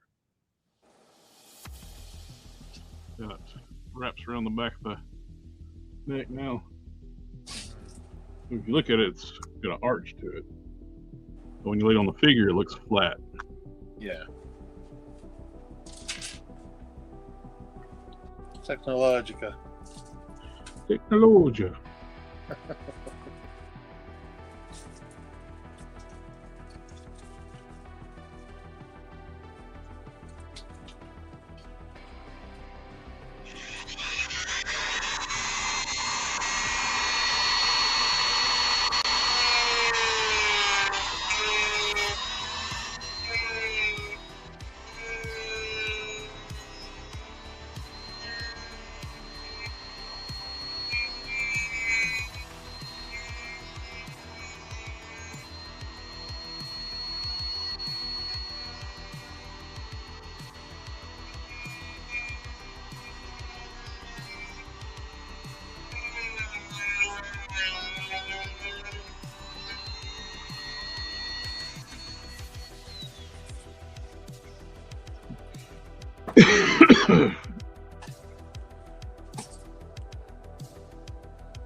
Angry expression.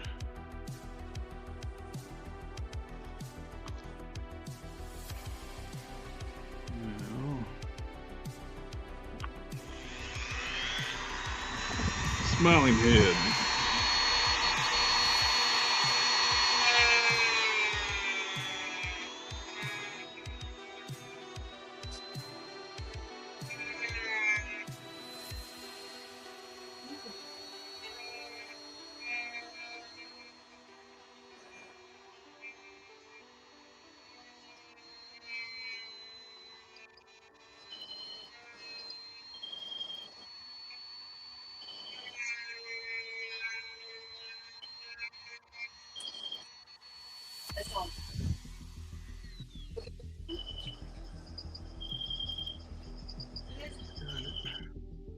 I thought you were like.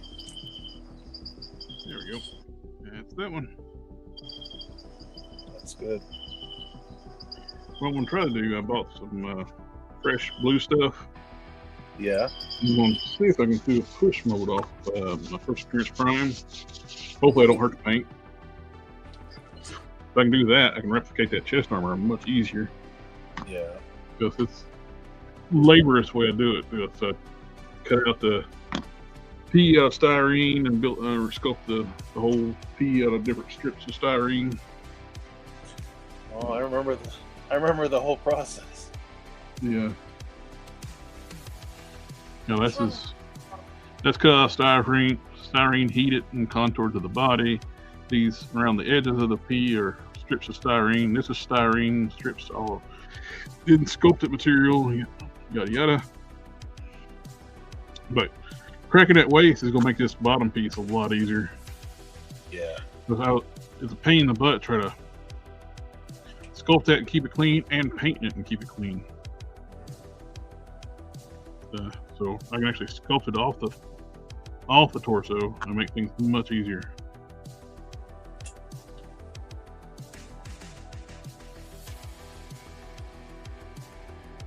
So,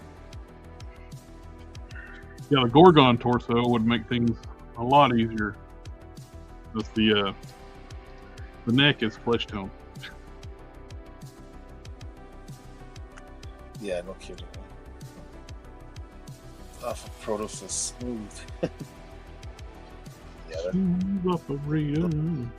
those prime customs are like,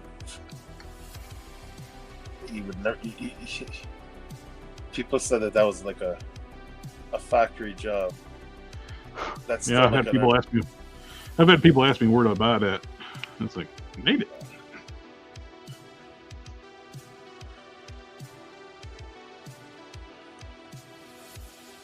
these new heads are just kicks it up a notch. Yeah, like I mean, you had the right idea. Like that Hyperion had scaled up. It worked. Was close. You know what I mean? Yeah. Like close to what he looked like. But yeah, these ones here are just wow.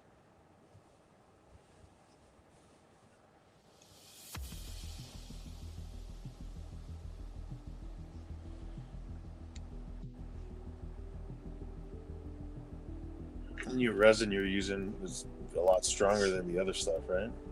Oh yeah, too. Well, the cast resin's pretty tough too. That when I first started 3D printing, though, I used that standard gray resin. That stuff was crap. Yeah. You throw these in the wash tank. When I drilled through, there's some pockets of resin that was uncured. Need to rinse them out and put them in the curing station.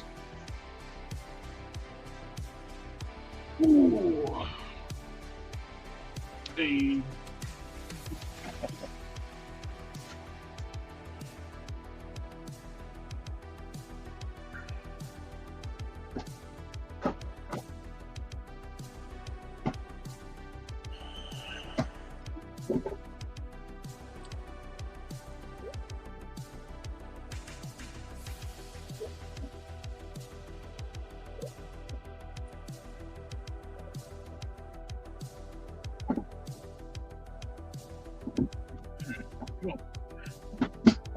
Get in your home.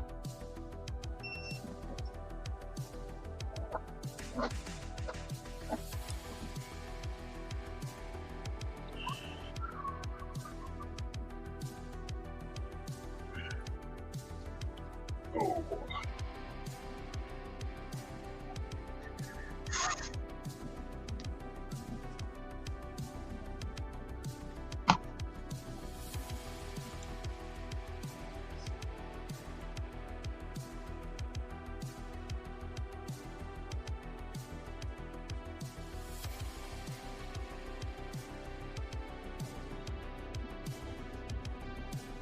Yes.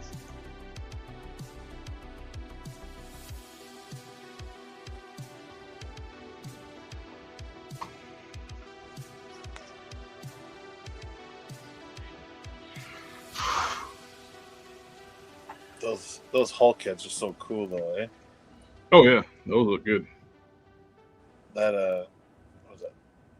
Earth's Mightiest. That's the Earth's Mightiest Heroes Hulk, right? The animated one. That's one. That was a pretty good show.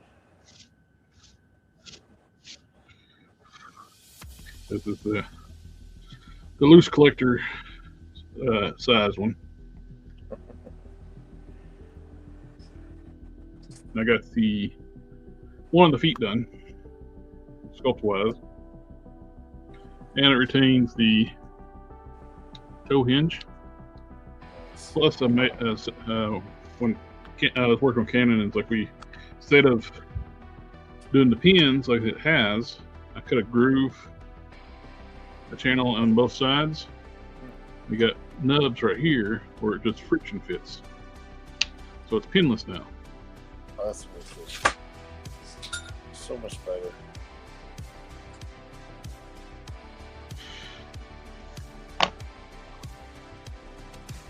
That's gonna be a monster.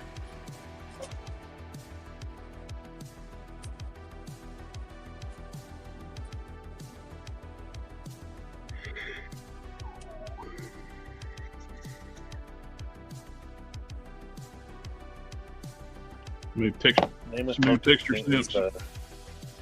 Do what? Cyclops. The name without asking if Cyclops the only mostly blue Vulcan body. You're talking about the 2-pack Cyclops? Dark blue? Yes. Lighter blue? No. You do have the Star-Lord at the lighter blue. Yeah, they're both on the Vulcan bodies, right? Yes. But the astonishing Cyclops is not on the Vulcan body. It looks similar, but it's not. You think they keep them all in uniform, like like standard size? No, they haven't reused that astonishing body either.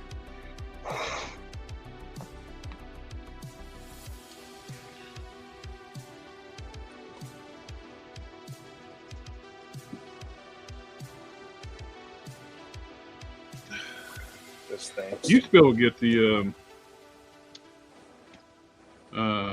Star-Lord. I keep blanking out on Star-Lord's name on that body. But you used to be able to get that Star-Lord figure pretty cheap. Yeah, you told me that a while back. You used it for a couple of customs, didn't you? Parts of it. Yeah, I remember that. Nope. This has got the arms off of it. No, this is off the butt. Oh, yeah. No, I'm sorry. It's the Bucky cap. Then I got the Bucky cap arms. Yeah, Namathal says he's thinking of making a Miracle Man.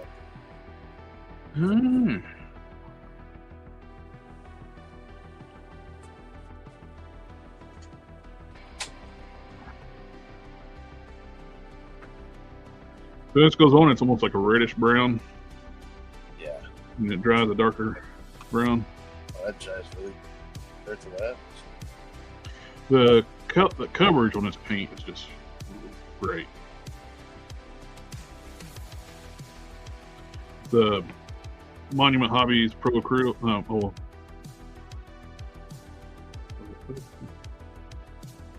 Monument, yeah, I think it's Monument Hobbies. But its paint's called Pro Acrylic, but the coverage is just phenomenal.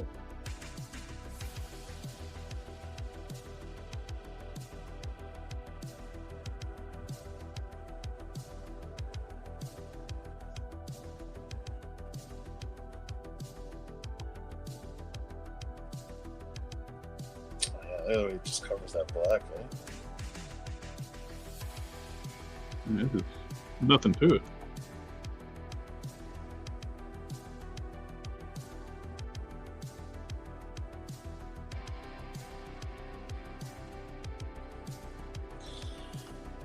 Shit, I haven't worked on any customs for quite a while. Lacquer. Yeah, but see, and you know how it is for me. Once I start going, I bang out like a few at a time, and then it's just like take a little You burn yourself out. Yeah.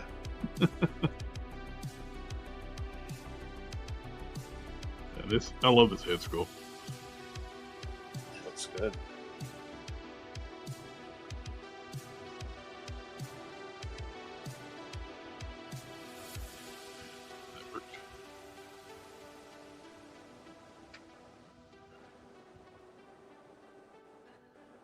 Oh, I like it.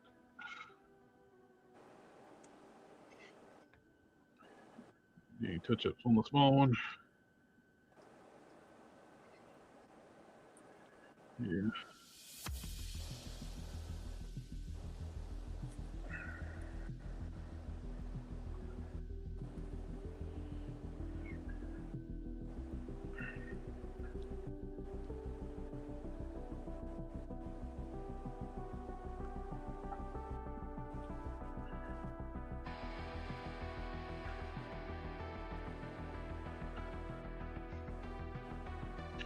Yeah, for the small one, I had sculpted a lower jaw. Just the way the head sits at on the Ursa Major, the head neck jets forward some. Yeah.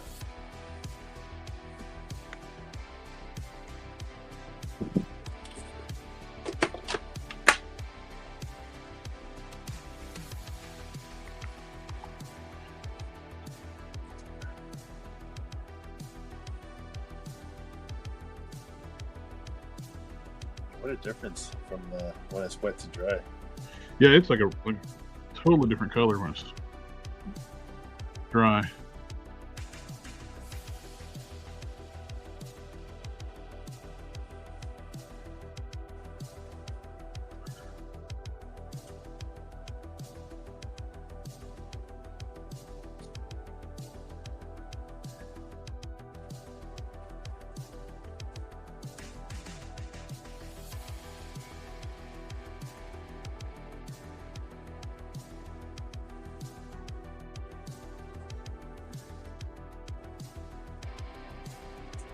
I like it.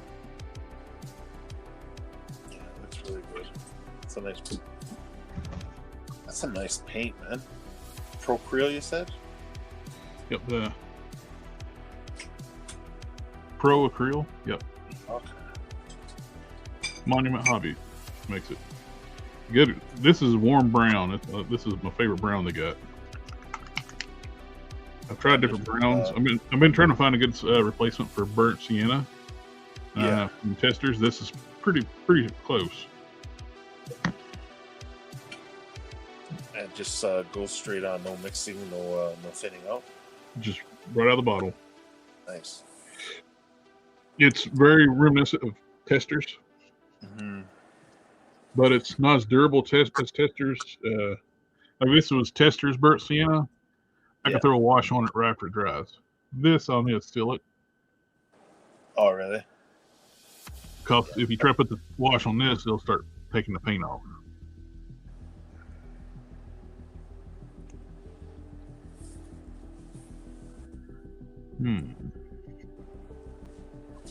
I didn't catch the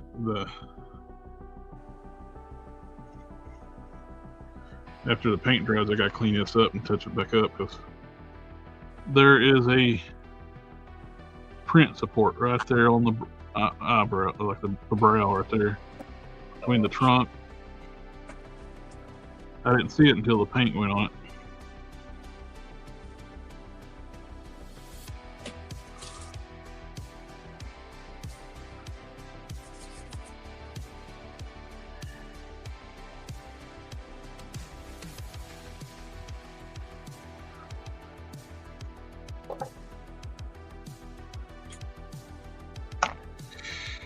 You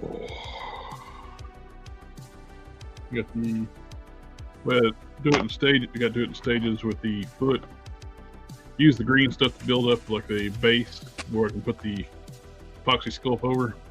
Yeah.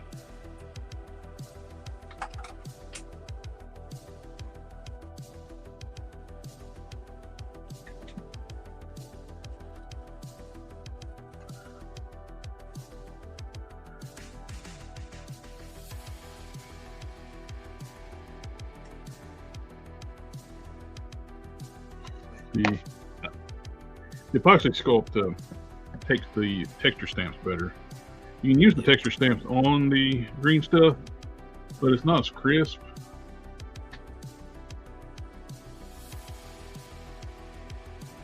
I had to revitalize my hardener on both my epoxy sculpt and my Fixit sculpt. My hardener has been getting hard. You can put some water in there. It's still absorbing. So it's super squishy now. It's all hard up through here. So unusable. People. I hear so many people throwing this stuff out because it gets hard. Yeah. It's like, just put some water in it. Let it sit for a few days. It'll be fine. Oh, yeah, you keep doing that all the time, right? Oh, yeah, and I've had Fixit sculpt for 20 years.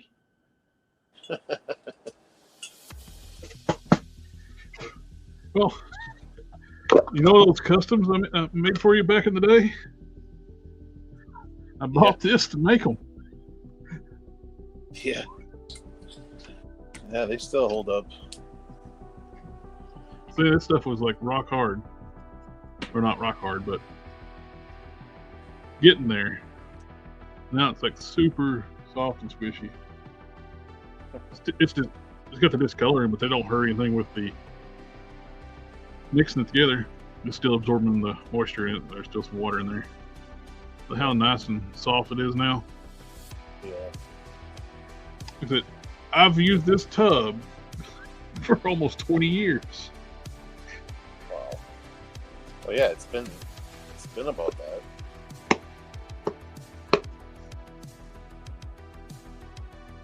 So I made a mistake. I kind of made a mistake, but it's worked out. I was like 3 pounds, like a 1.5. Each tub is like 1.5 pounds, like 3 pounds. When I seen the smaller tubs, like the Epoxy sculpt sizes, like you got here, the uh, 8-ounce, and the 8-ounce, I think it's like £1.50 for both of them or something like that. Or a pound, it's a pound. But that's not enough. And I've been using that one for 20 years. I've made a ton of customs. You got your money's worth. Yep.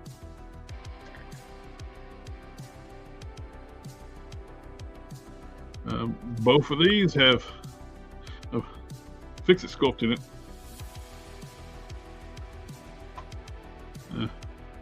I smooth this out with Fixit Sculpt and drilled a hole in the bottom of the trunk to drain resin because I've printed the hollow so I don't waste so much resin. And same thing with the smoothing at the bottom was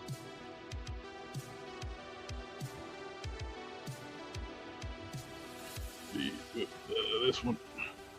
This one has 3 neck posts that allow for where the neck range is limited on the Ursa Major. So I want to look up farther, I put it down on the lowest one. And standard position is the middle. I want to look down more at the back one. So I want to sculpt what looks like the lower jaw there. Use green stuff for that. For stuff you need to that's another good thing for green stuff. You can build stuff out and it supports itself pretty well. Yeah. Without having to building like a frame under frame for it. Like everybody always asks the question, "What's the best sculpt? What's the best sculpt? Whatever." The answer is always going to be different. Like each of them is good, has its benefits for different. Oh, absolutely, exactly. If I want something very hard and durable, if I'm sculpting smooth armor, Fixit Sculpt all the way. Yeah. If I want to use my texture stamps, Epoxy Sculpt. Yep. And if I want, also both of these are good for sculpting hair. Fixit Sculpt sucks about sculpting hair. Yeah. These two you can sculpt hair with. I've used Procreate too, but you can't buy that no more. It's discontinued. Isn't that the one everybody was using to make the flexible hair and stuff like that? Yep. You can do that with green stuff too if you play around with the mixture. It keeps some flex to it. I've never pulled it that way.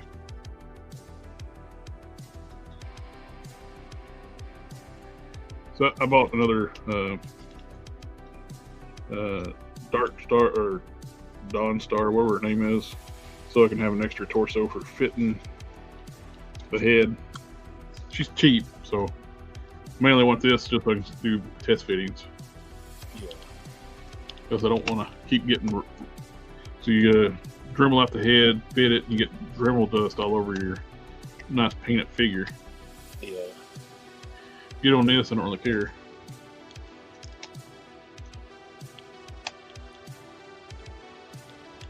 Picked up another Gorgon on eBay that's even cheapish. Tax and all shipped. It's like $40. Not bad. How much is the 2-pack up there? Down there, I mean. 2-pack is like $63 plus tax. Oh, that's not bad if you're getting them for like 40. The Medusa's good base figure. Yeah. But I don't really need her right now. I got an extra Medusa from I bought an extra on the Gorgons before, so I figured Rogue Prime's gonna need some arms, and let's go ahead and the skin tones I'm using matches those arms. Might as well make stuff easier for me. You're gonna have to start thinking about future Prime. Yeah.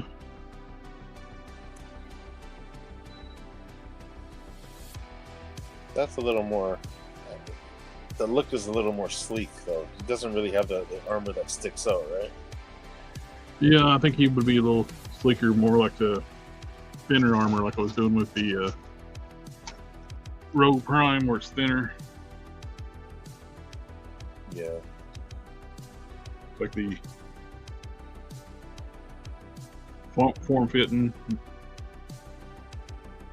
I need to figure out. I need to make the decision to figure out if Rogue Prime, this shirt piece, his armor piece is like more like a shirt, I guess. But I can't tell if it's blue or black. It's one of those things where like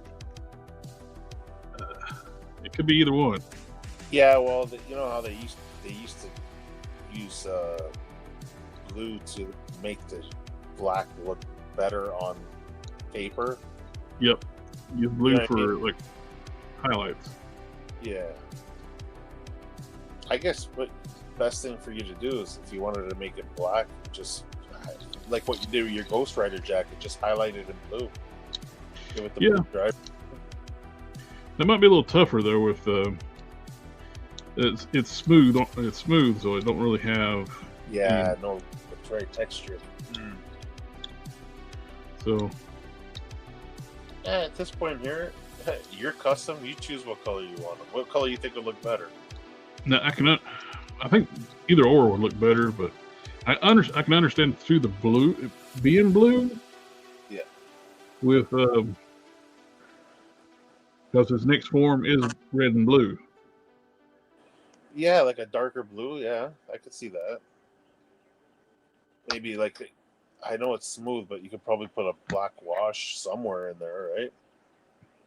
Yeah, I could do a wash to it.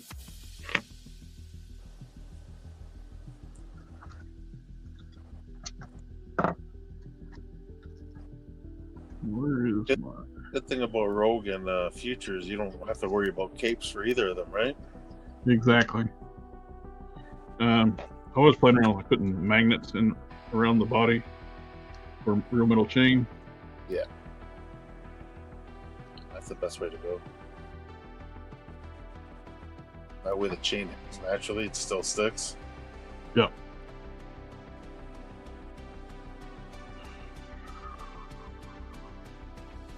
Where's my... There he is. I was looking for the head.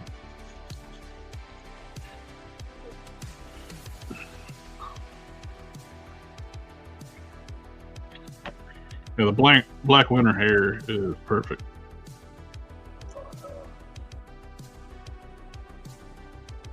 That looks great. Wow. That's the first time I saw the head.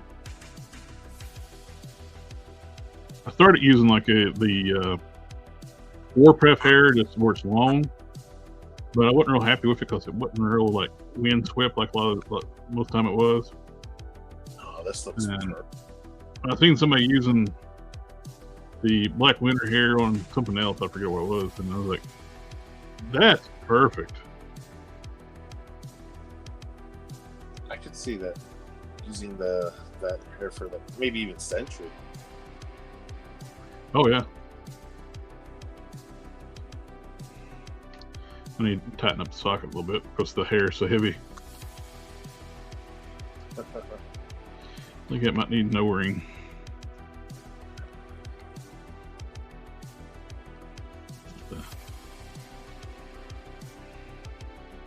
Yeah, that's the first time I've seen the head with the hair. That looks amazing. Jeez. I got some nail art spikes I can put on through the headband. Yeah, I remember you bought those. Those things came in handy, man. I definitely want to tighten up the socket. It's too loose for that heavy hair.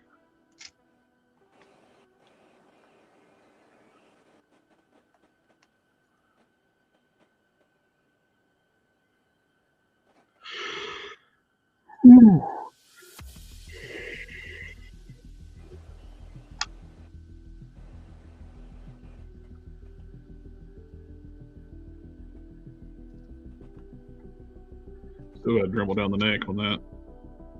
Got to find the P I made for that. I put it up where to be safe and I misplaced it. You make They a few already of them? cut for the sculpting. Yeah. I got another one here, but it fits, but it's not the exact one I made for it. Yeah. They use the same template to cut most of these out.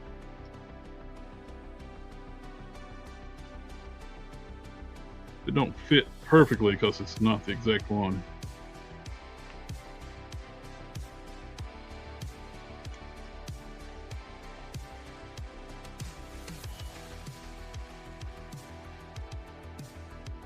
It's in a little pill bottle somewhere. I gotta do a lot of straightening up down here. Because he's not gonna be done anytime soon. I gotta finish up my third form prime first. Yeah. It's close. It's about ready. It's ready for paint, really. I already have the heads painted. I just gotta finish painting. Get painting the body. Well, I don't have to paint the arms now, so that saves me a lot. And I got the gauntlets here, which I might see how the ones that Canon made. I sent him one of these, and he 3D modeled it. I might be able to tighten them up a little bit with the 3D model, adjusting the scaling. Yeah. These are the ones I made molds of and cast it myself. That saved you a ton of work too. Oh, when I was making that first prime, it was like when I was sitting there like before I even thought about even casting parts. It's like, man, it'd be so much easier if I could just some way to just duplicate the one. and well, it's the same. I was thinking the same thing when I was doing the boots, because that flare works the same for the boots.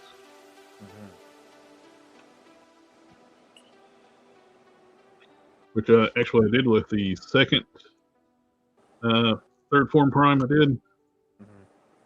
I actually used the cut these down and sculpted the rest of the boot. Like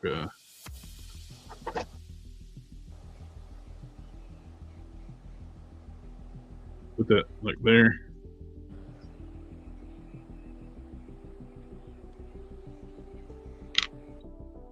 Which on the first appearance prime, the boots are on as big. They're not as big as this.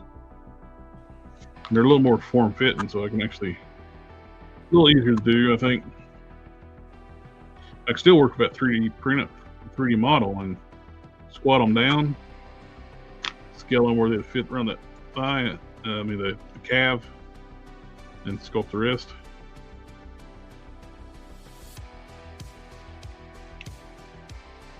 So these legs don't have boot swivel, but I've only made one prime. I'm only working on one prime that still retains the boot swivel.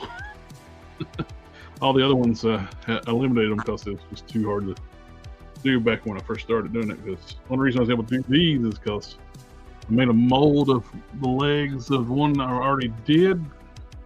Yeah. When I redid the first final form prime, for a friend that bought the first one, then he bought the second one off eBay. Yeah. He asked me to redo the first one into a first appearance prime. So while I was here, I made some more molds. Yeah. Oh, I got the dragon back together.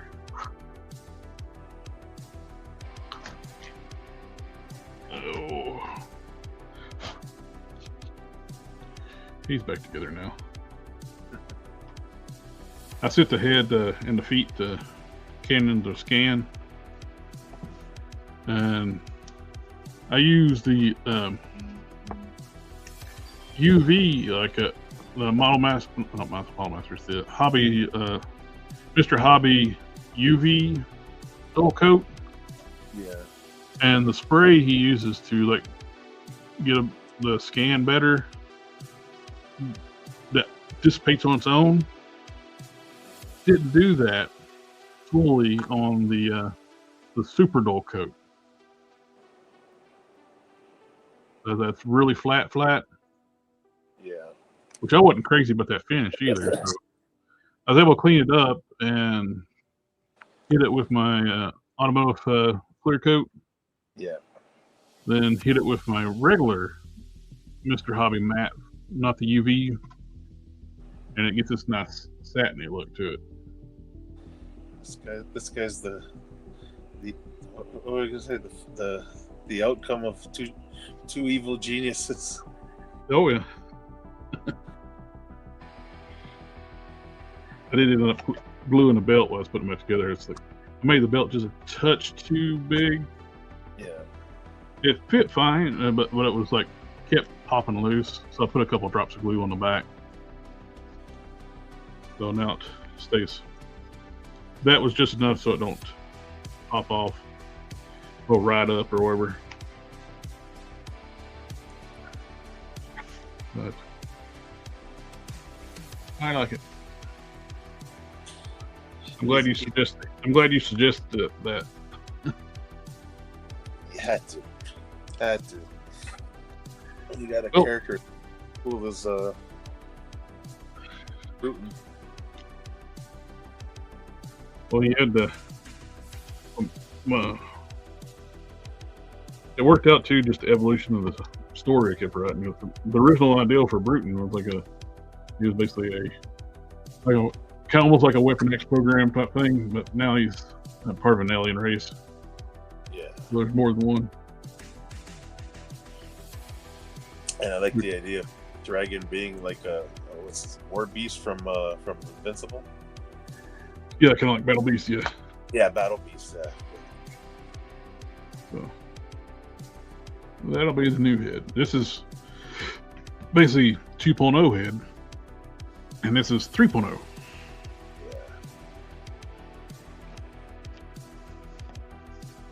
I put a ton of work in this one.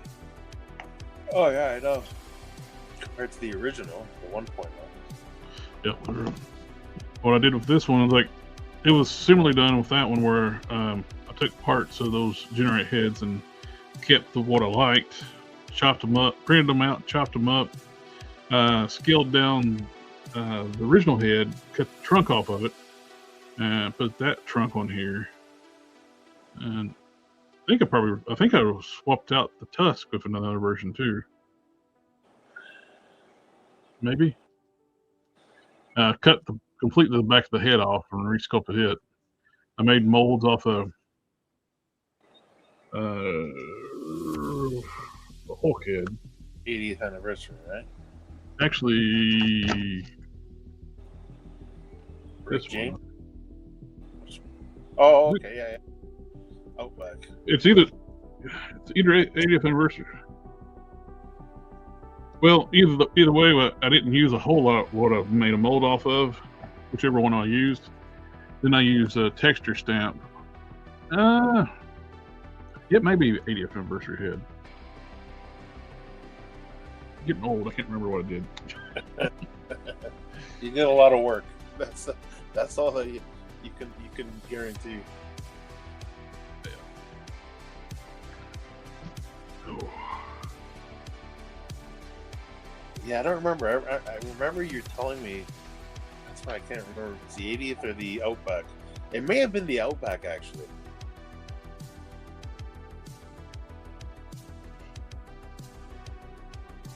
Okay. Are these the same tusk? So this is the head I started with. Yeah. I cut this trunk off, but it looks good through here. Then it's penis. Yeah. I think the tusks are the same. And to this model, I used the meshy to make this one, and had like holes in the back behind the ears. I had to take care of that. This whole back of the head I didn't like, so they ended up cutting this off like here, redoing the whole thing. Yeah, that's a problem with that program. Yeah.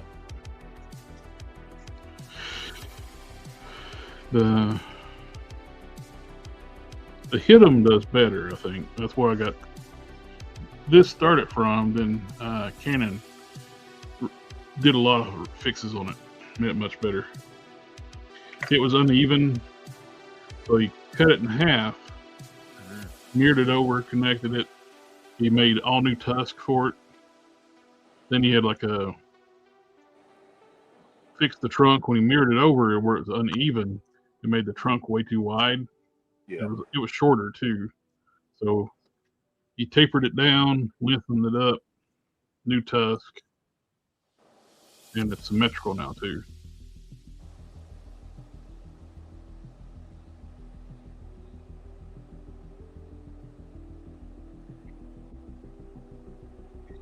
See, the thing is too, not to be impatient, because I want to get that support out so bad, but I need to let this sit overnight.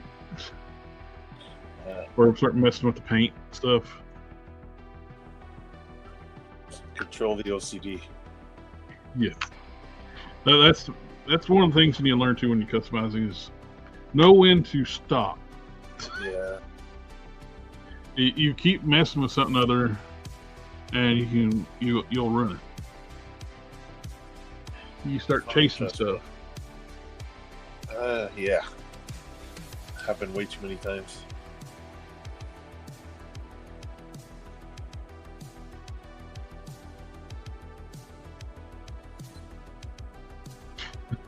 I still thought it was hilarious. Like I showed like one of the customizing forums like on Facebook. I showed the work in progress of this little kit bash. I painted the visor. It was rose head. I painted it was purple. I painted it black, and I painted the visor silver. And the paint was still. When I took pictures of the work in progress, it was still like still curing, wasn't flattened out yet. And some dudes like work in progress said you should repaint the silver on that. I can see the brush strokes on it. It's chrome. I made it chrome. Everybody. I think I know how to do silver.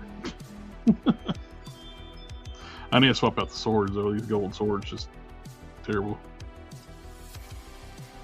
Yeah, no. I'm not a fan of them. They keep reusing those same katana all the time. Yeah, at least it's better than the new katanas. They're like little stubby ones now. Are they? Yeah. Are these the ones that came with those original hand ninjas? They're still using that mold, right? On certain things, yeah. Not hand ninjas, sorry, the Ronin and Electra 2-pack, remember? Oh yeah. They've been using it since all the way back then. It's decent, but I don't know. The handles just look too thin for me. Yeah, this is the only thing I painted was the head and the hands. I think the hands are from Bone Breaker.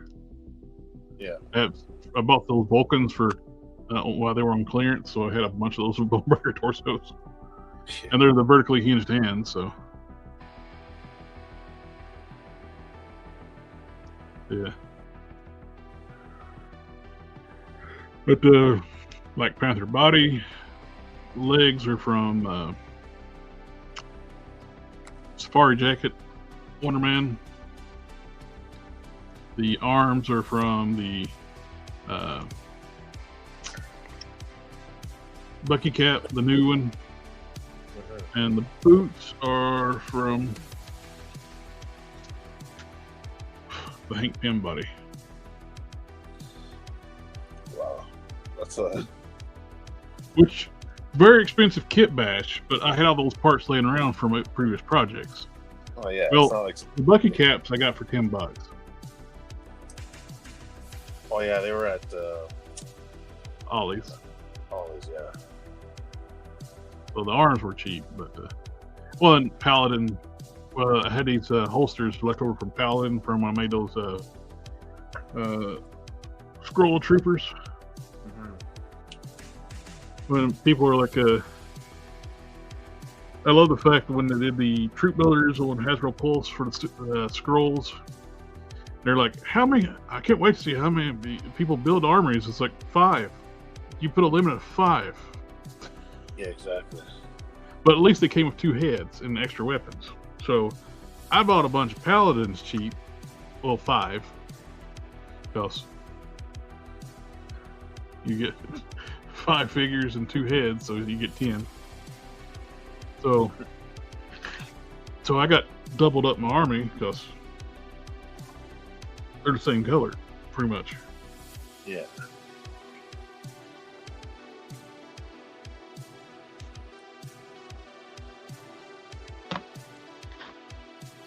So next time I'll do some work on this, I can actually start putting the epoxy sculpt on. I may do push molds off the Ursa Major. Mm-hmm.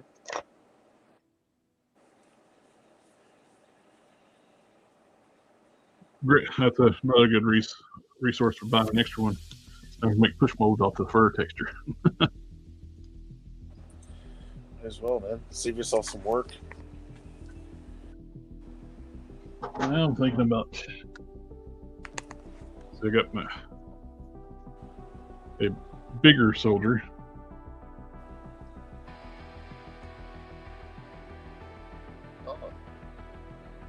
So I got I'll have 2 smaller ones. I can have one that's about the same height as Guntia, just not as bulky.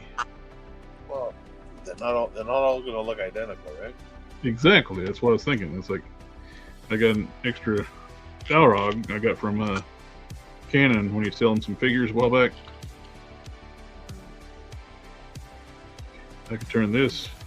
I don't think such about this is like with the Brooklyn. It's much easier because the body is basically the color it needs to be. Just throw a wash on it. This would require a full paint job. Yeah, but even colors could vary with these aliens, though. You know what I mean? Yeah. It doesn't have to match identical. I need to find a waist piece to work on here too. On the loincloth piece that had to go. Because it's got to be a hole for his butt. For better to poop on you.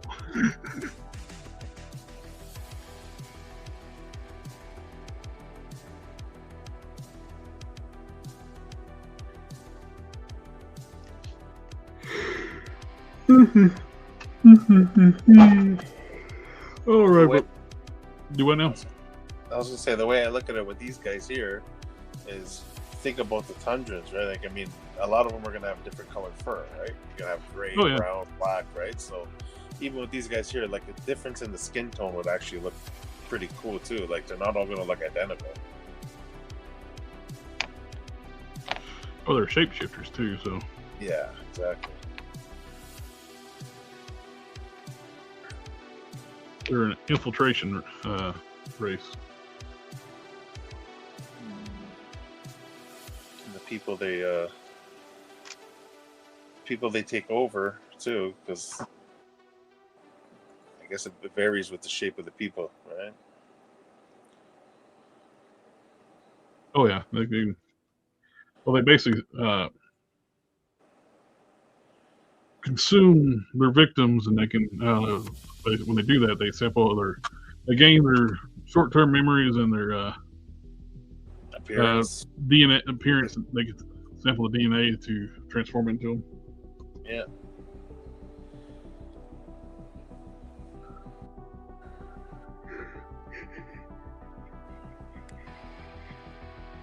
Yeah, Alpha Pro body snatchers.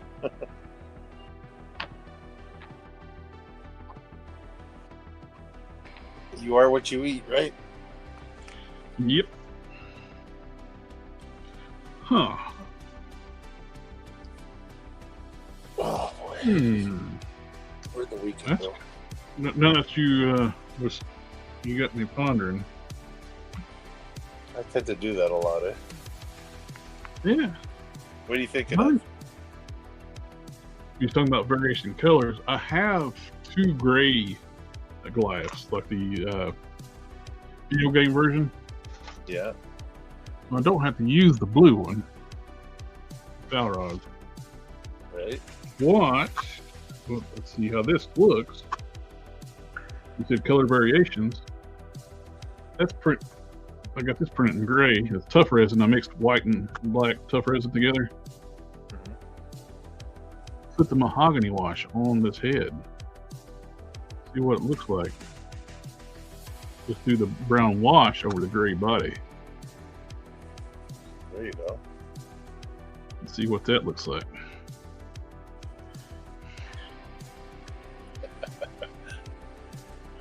Well, I'm trying to cut down, like, there's a ton of work to change something from blue to brown. Yeah. It makes sense, though.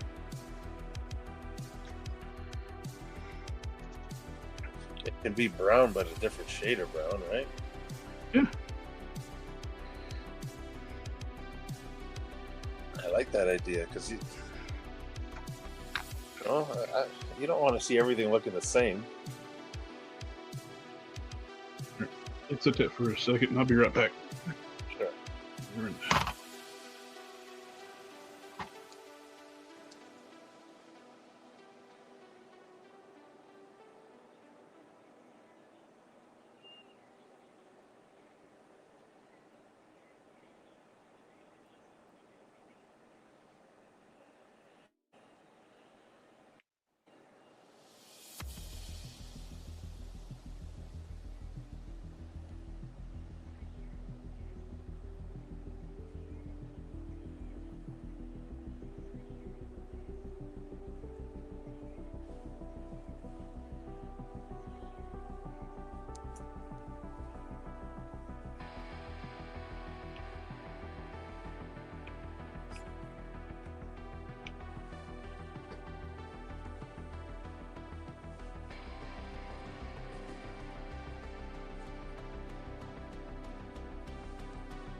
All right.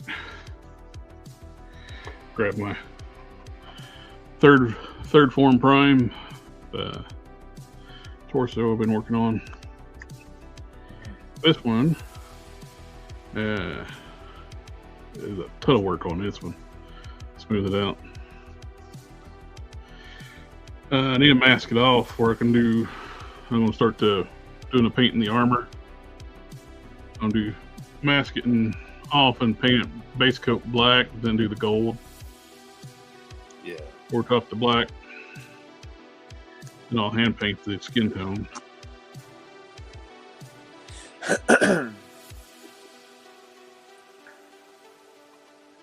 But that was shaping up pretty well.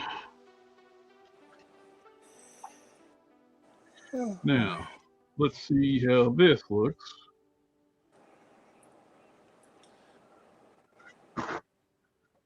Let it sit for a bit.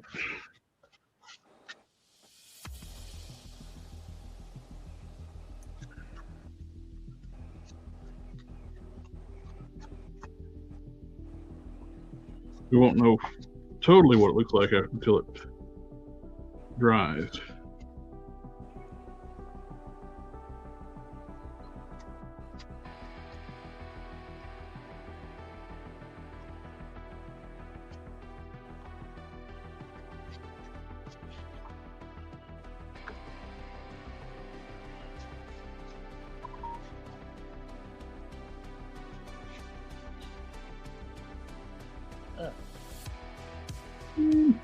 See?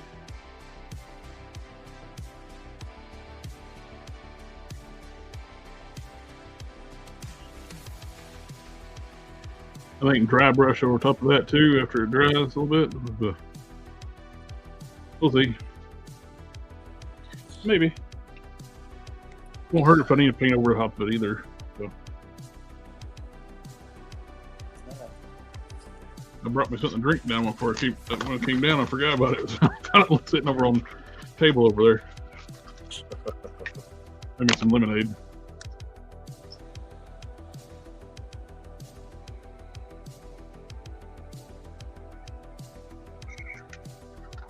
Oh, good stuff. Oh, boy. I think it's about time to call it. Well, I'm digging this. Yeah. Love how more brutal the head looks. It looks more intimidating.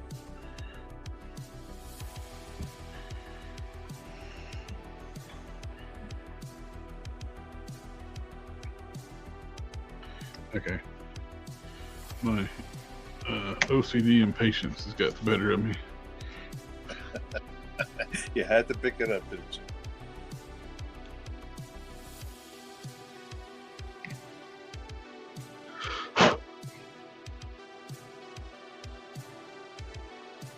Is that from the 3D print? Yeah, it puts these little supports on. Yeah. It puts the supports that don't need it. Sometimes when you do the auto generate, I try to delete them. Yeah. I missed that. I've never seen it put one there on like all the different sizes I've done. I've never seen it put one on the brow. I'm assuming the paint actually made it stand out more. So. Oh yeah. I never even saw it when it was even in black. Even after I primed it in black.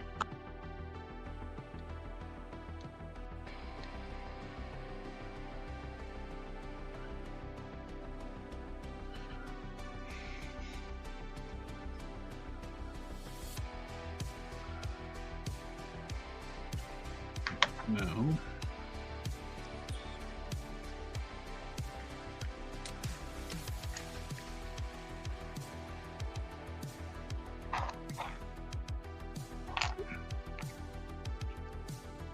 I've already, on the prime, I've already primed the feet and the boots because those are smooth.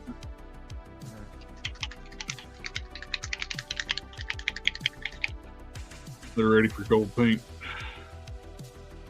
And you get the gauntlets ready. I might try to see about the, like I said, printing those ones Canon made. Yeah. See if I can get them thinner.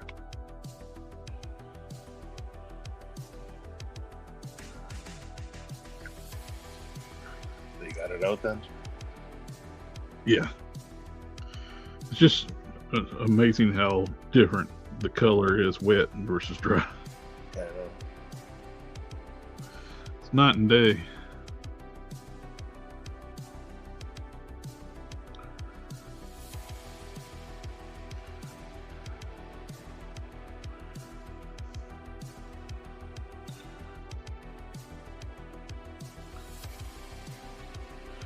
A little finer brush to do the touch up where I can get some of the crevices that I've missed with the big fat brush. That's when you get so much detail in the sculpt.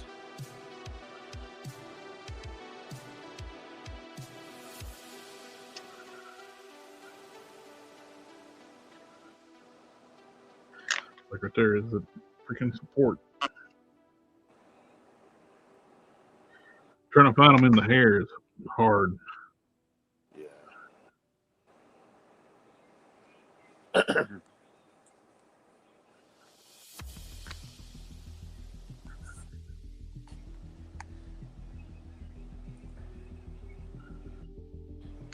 Each little hair that sticks up, it kept wanting to add supports to it. Yeah. It don't need it.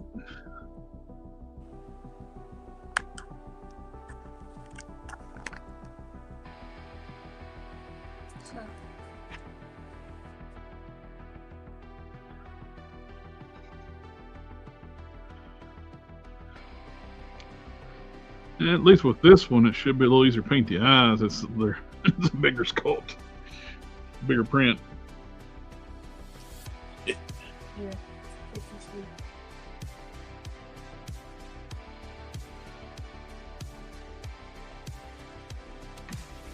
Oh, I did buy some new that Pro Acrylic paint. I haven't tried it yet, but they had a green that looks very hawkish. Oh, really? Yep. I got bright yellow green. Oh, that looks good.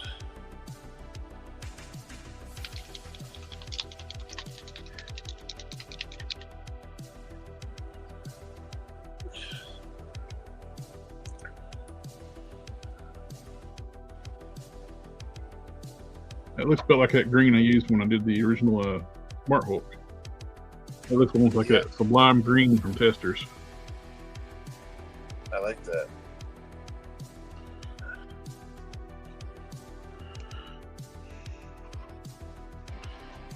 You still got that the match for the 80th anniversary, the KOs? Oh no, I've used all that paint up. I had to mix some more up. Well, at least you have the freaking you had it down pat, man. Yeah, but it took I had to mix a massive bottle. Keep add a little, mix it not right. Add a little bit more. Add a little bit more. I was about to run out of the room in the bottle until I got it just right. The fortunate thing is that between 80th anniversary Hulk and the freaking Marvel Select Hulk, those colors are pretty much identical. I'm hoping the feet. I know with the new Smart Hulk coming out, the hand pegs are different, but I'm hoping the ankle pegs are the same. Because I like to put those maximum feet on that Hulk. Or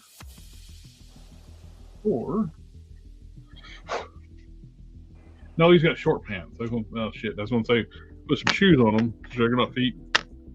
But he's got short pants. That won't work. Yeah, he's got them just below the knee. He's got knickers on. Yeah. Oh shit! I probably shouldn't have said that. The AI might mishear that. Short pants, AI. Short pants. Short pants.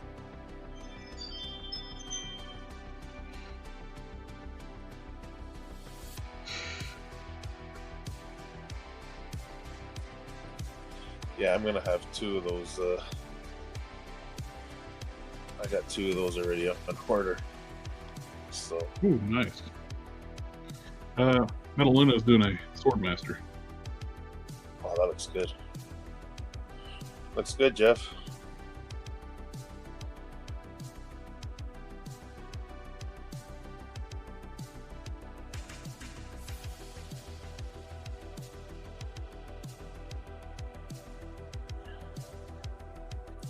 I tell you, I got a brand new Day Hulk for $13. No, you didn't. I had some credit on the thing, so when I ordered the first one, it was only $13. And then we started talking. I was like, okay, you know what? I think that's good proportions for Ed Norton Hulk. Mm-hmm. So I bought the second one full price.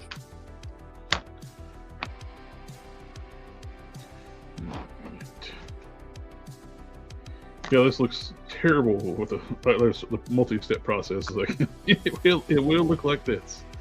Yeah. I was like, "What'd you do to this?" I trust the process. Yeah, with still got these are the bases I started with, making the Hulk skin tone. Yeah. And I add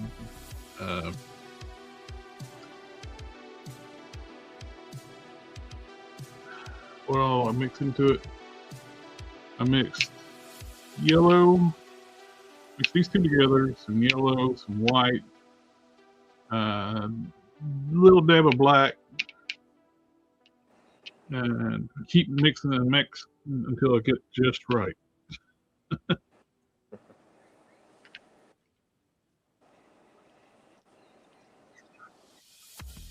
Yeah, I got about like 4 or 5 KO Hulks. That's why I need some heads. I need some heads for them. I want to kind of round out the collection.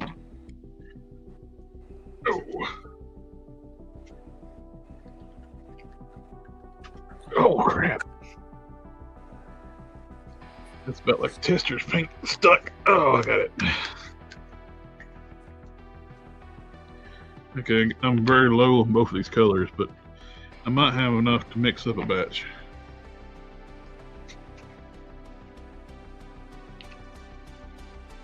I got the exact same amount in both bottles.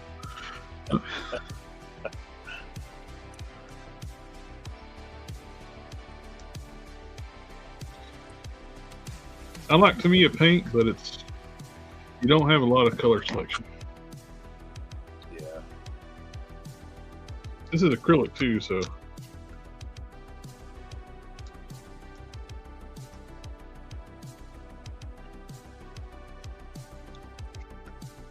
You try printing out either of those heads yet? Not yet. I got the slicer I use. I got to unhook my internet. When I download them, I got to unhook the internet to use my slicer because they have a new one they want you to pay for. So if you're connected to the internet, it won't let you use the old one. But if you disconnect the internet, you can use the old one.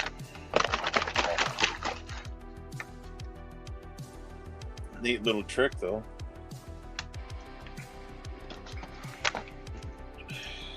I would just disable it from the firewall, but the work machine, I don't have access to the firewall.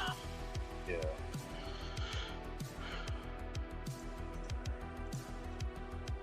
I could have access to the firewall, but I'm going to keep from reformatting the work machine. It's not like I haven't done it before with other machines, but yeah.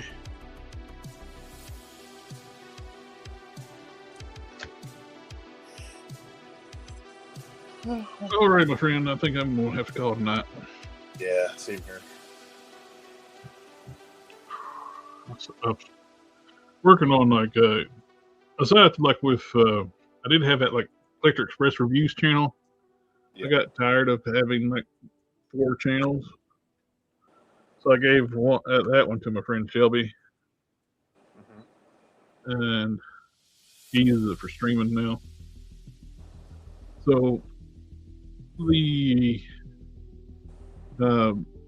1970s Customs YouTube channel is kind of like, well, it's actually both my channels, like where I don't put out content like daily. Yeah. So they don't recommend you stuff. So I'm actually taking all the reviews, updates, like the information on like the Olds channel, where it's going to have reviews on there too. So I'm starting out with my very first ones and working up, basically doing retro replays, what I'm calling them. Yeah, I've noticed a few of those. Yeah. Re-editing them a little bit too, where they got different intros, outros. Yeah. Hello, Benny. You kind of set the tail in. We're getting ready to call it a night.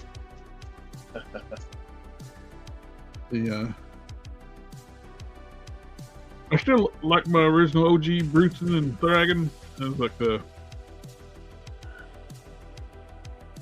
I think they still work great with scale wise. But it was too tempting to make a big giant one off that loose collector body. You can't go wrong with having an extra big one. Like, I mean, well, you can see the kind of scale between just the heads alone.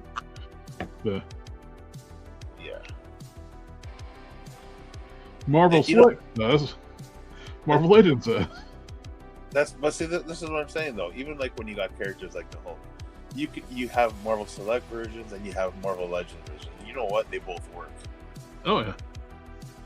And I'm feeling the artist, sometimes the Hulk was drawn like that. Oh yeah. Like the what's hilarious, like they always list like the Smart Hulk being like what 7 foot was it 7.6, something like that? Yeah. And people try to use that as the, but he's constantly being drawn like 9 feet tall. Well, look at when I posted my Sasquatch custom. Sasquatch is listed at 10 feet. Yep. He's been drawn to look even bigger. Like, I mean, you saw those pictures of him with the Hulk. He makes the Hulk look like a regular sized person. Mm-hmm. So that's why I said no. I want my Sasquatch to be, you know, that size of that icon. Like, it had to be that big. Yep. I can't get over nobody has STL files for that head yet. Oh, the Sasquatch. Yeah, the one I used, man. Or any of them. Like, as soon as that loose collector body got released, you would think somebody been out there been like, oh, there's people that have been selling pre-painted heads, but I want to paint it myself. Yeah.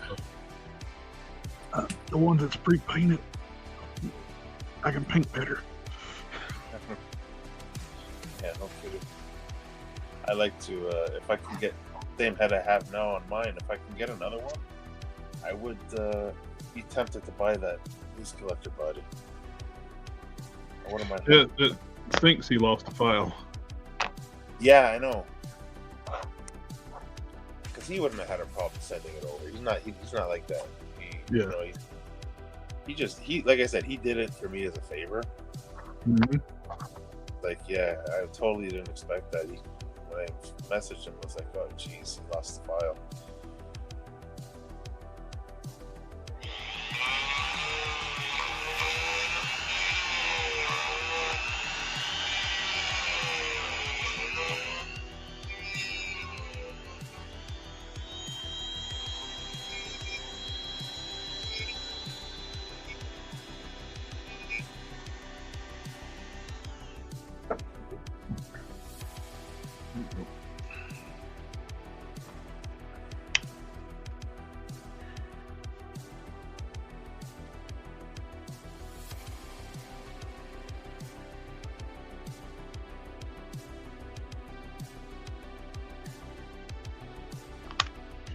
Looks good.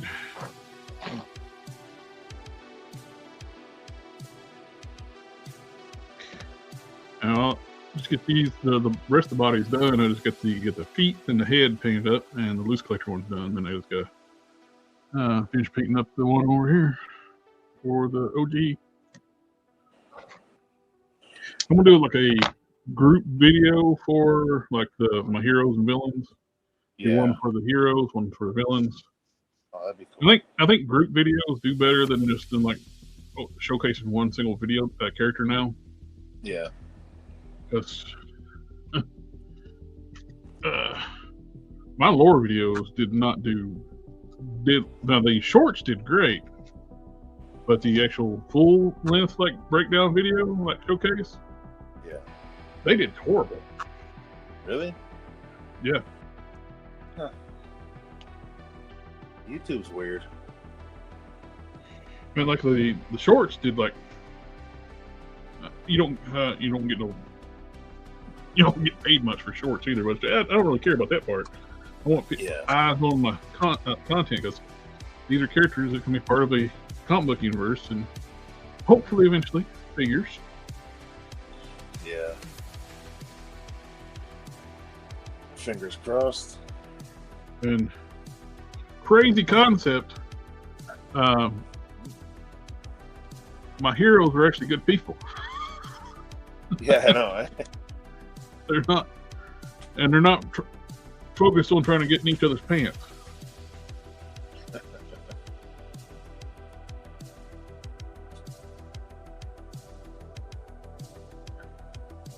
Heroes doing good because they want to help people.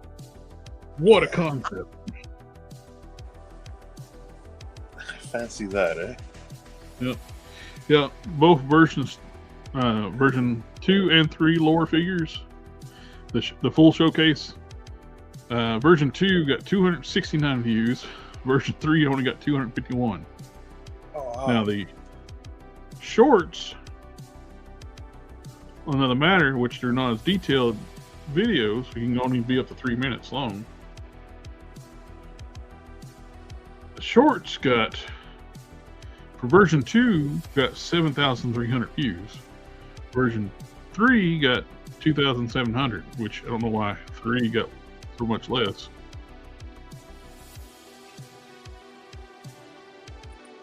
Yeah, but the version 2 did fantastic. Sometimes I wonder, a lot of people nowadays, I guess they prefer to watch shorter videos. Like, I don't know. And well, shorts you can just keep scrolling through and watch videos. Yeah. It really depends on like the algorithm too, like sharing your content out with the shorts too. The Gun Tia update video too, it did pretty good too. It's got 5,600 views on the short, and Solarian got 3,900 views. But I didn't do a full video for Solarian because the regular videos are doing so shitty. Yes. So I was going to do like a group video, like when I got Gun Tia, Thragon, and all my other villains. Yeah. And I'll do a group shot with the heroes. Yeah. Group video. Those used to do pretty good, but I don't know, man. they don't seem to be pushing my stuff anymore. Like I said, YouTube's very freaking weird. Now even with that last review I did for Hulk 2099. Yeah. It only got like 561 views, and it's like a brand new figure. See, that's strange.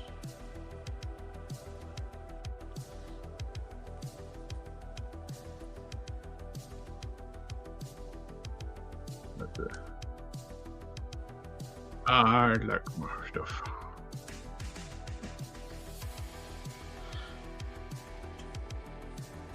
Yeah, I showed the work in progress to Loose Collector, and they thought it was badass. Oh yeah.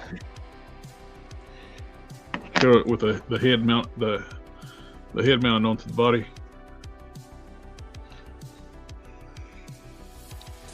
And I can start the feet. I can start painting those this week. I gotta get this one sculpted, but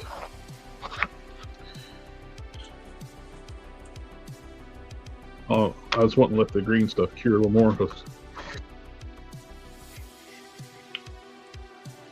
I put this piece of green stuff on this morning. I needed to round it off and put a fur texture on it.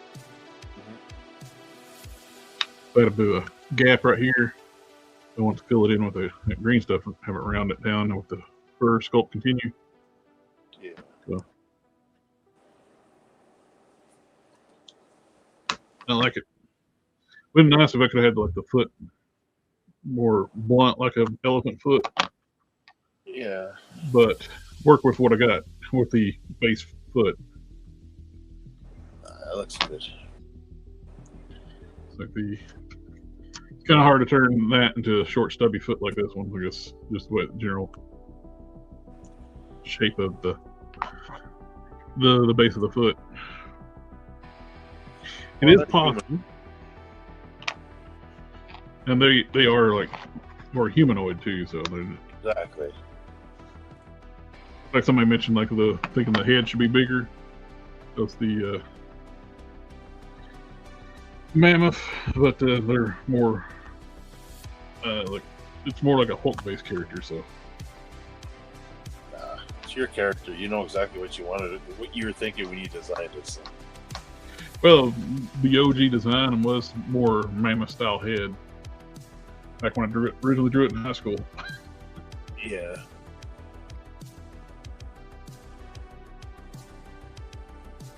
Everything's changed. Like I said, the original concept for the character, he's like a Weapon X-like project where he's created in the lab, but now he's part of a race. Well, that work to your benefit, because now you can have different characters of that race. Exactly. Of course, you could fudge in like other experiments too, but I like it better like having a race like that. He's more unique of a character. And the lab thing too, he would have allowed him to be more like a Savage Hulk type thing, or a dumb hulking brute thing. I didn't want that. Yeah. I like the smarter aspect. He's more. He was a security officer on the ship. You think about mammoths or even elephants; they're intelligent animals, right? Exactly.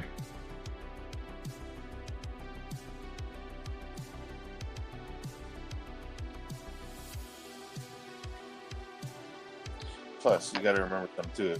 If part of the story where they end up on the planet on the home planet there, mm-hmm.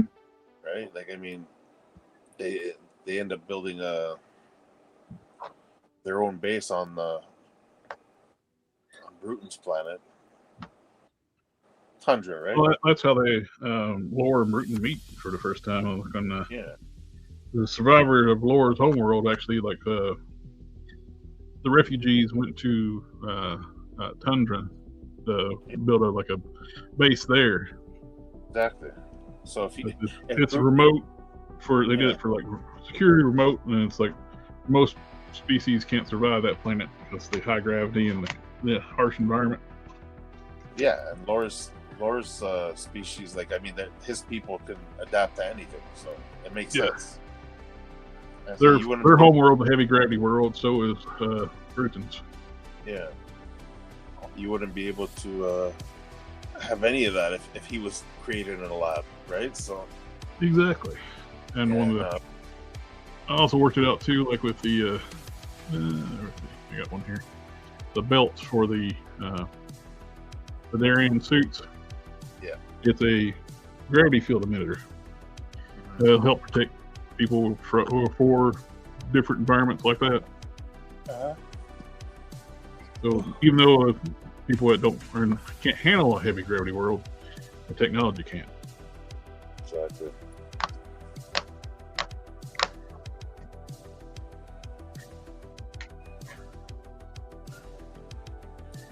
I like it. These are going to work out good. These boots are made for walking.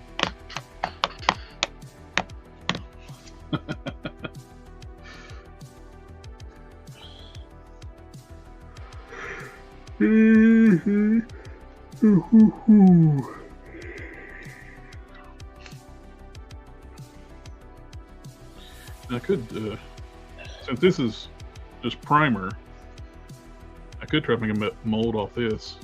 Technically, this is a different P than the first appearance, but I think they're close enough. Yeah.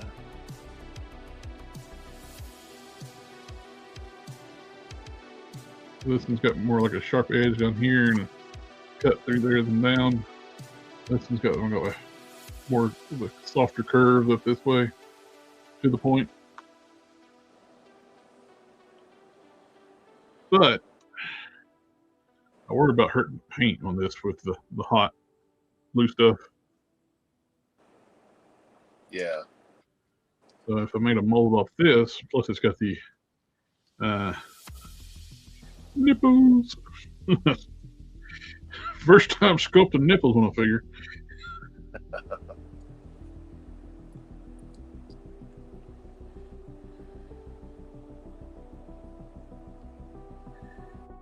Once you notice you're missing off the other one, it's like, yeah, it's kind of noticeable.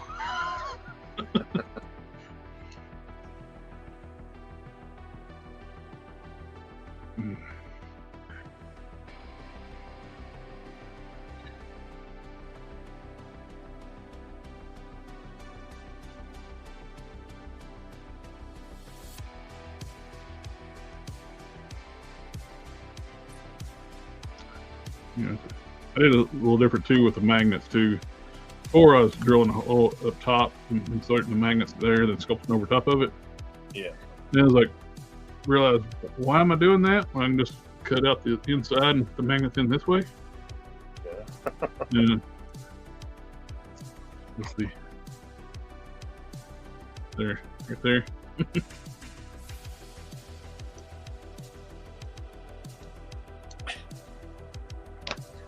Work smarter, not harder. Exactly. It's a learning process with this. Every time you start making another one, it gets more and more improvements, right? Mm-hmm. It's like cracking those wastes now. It's going forward. It's the only thing I'm going to do for the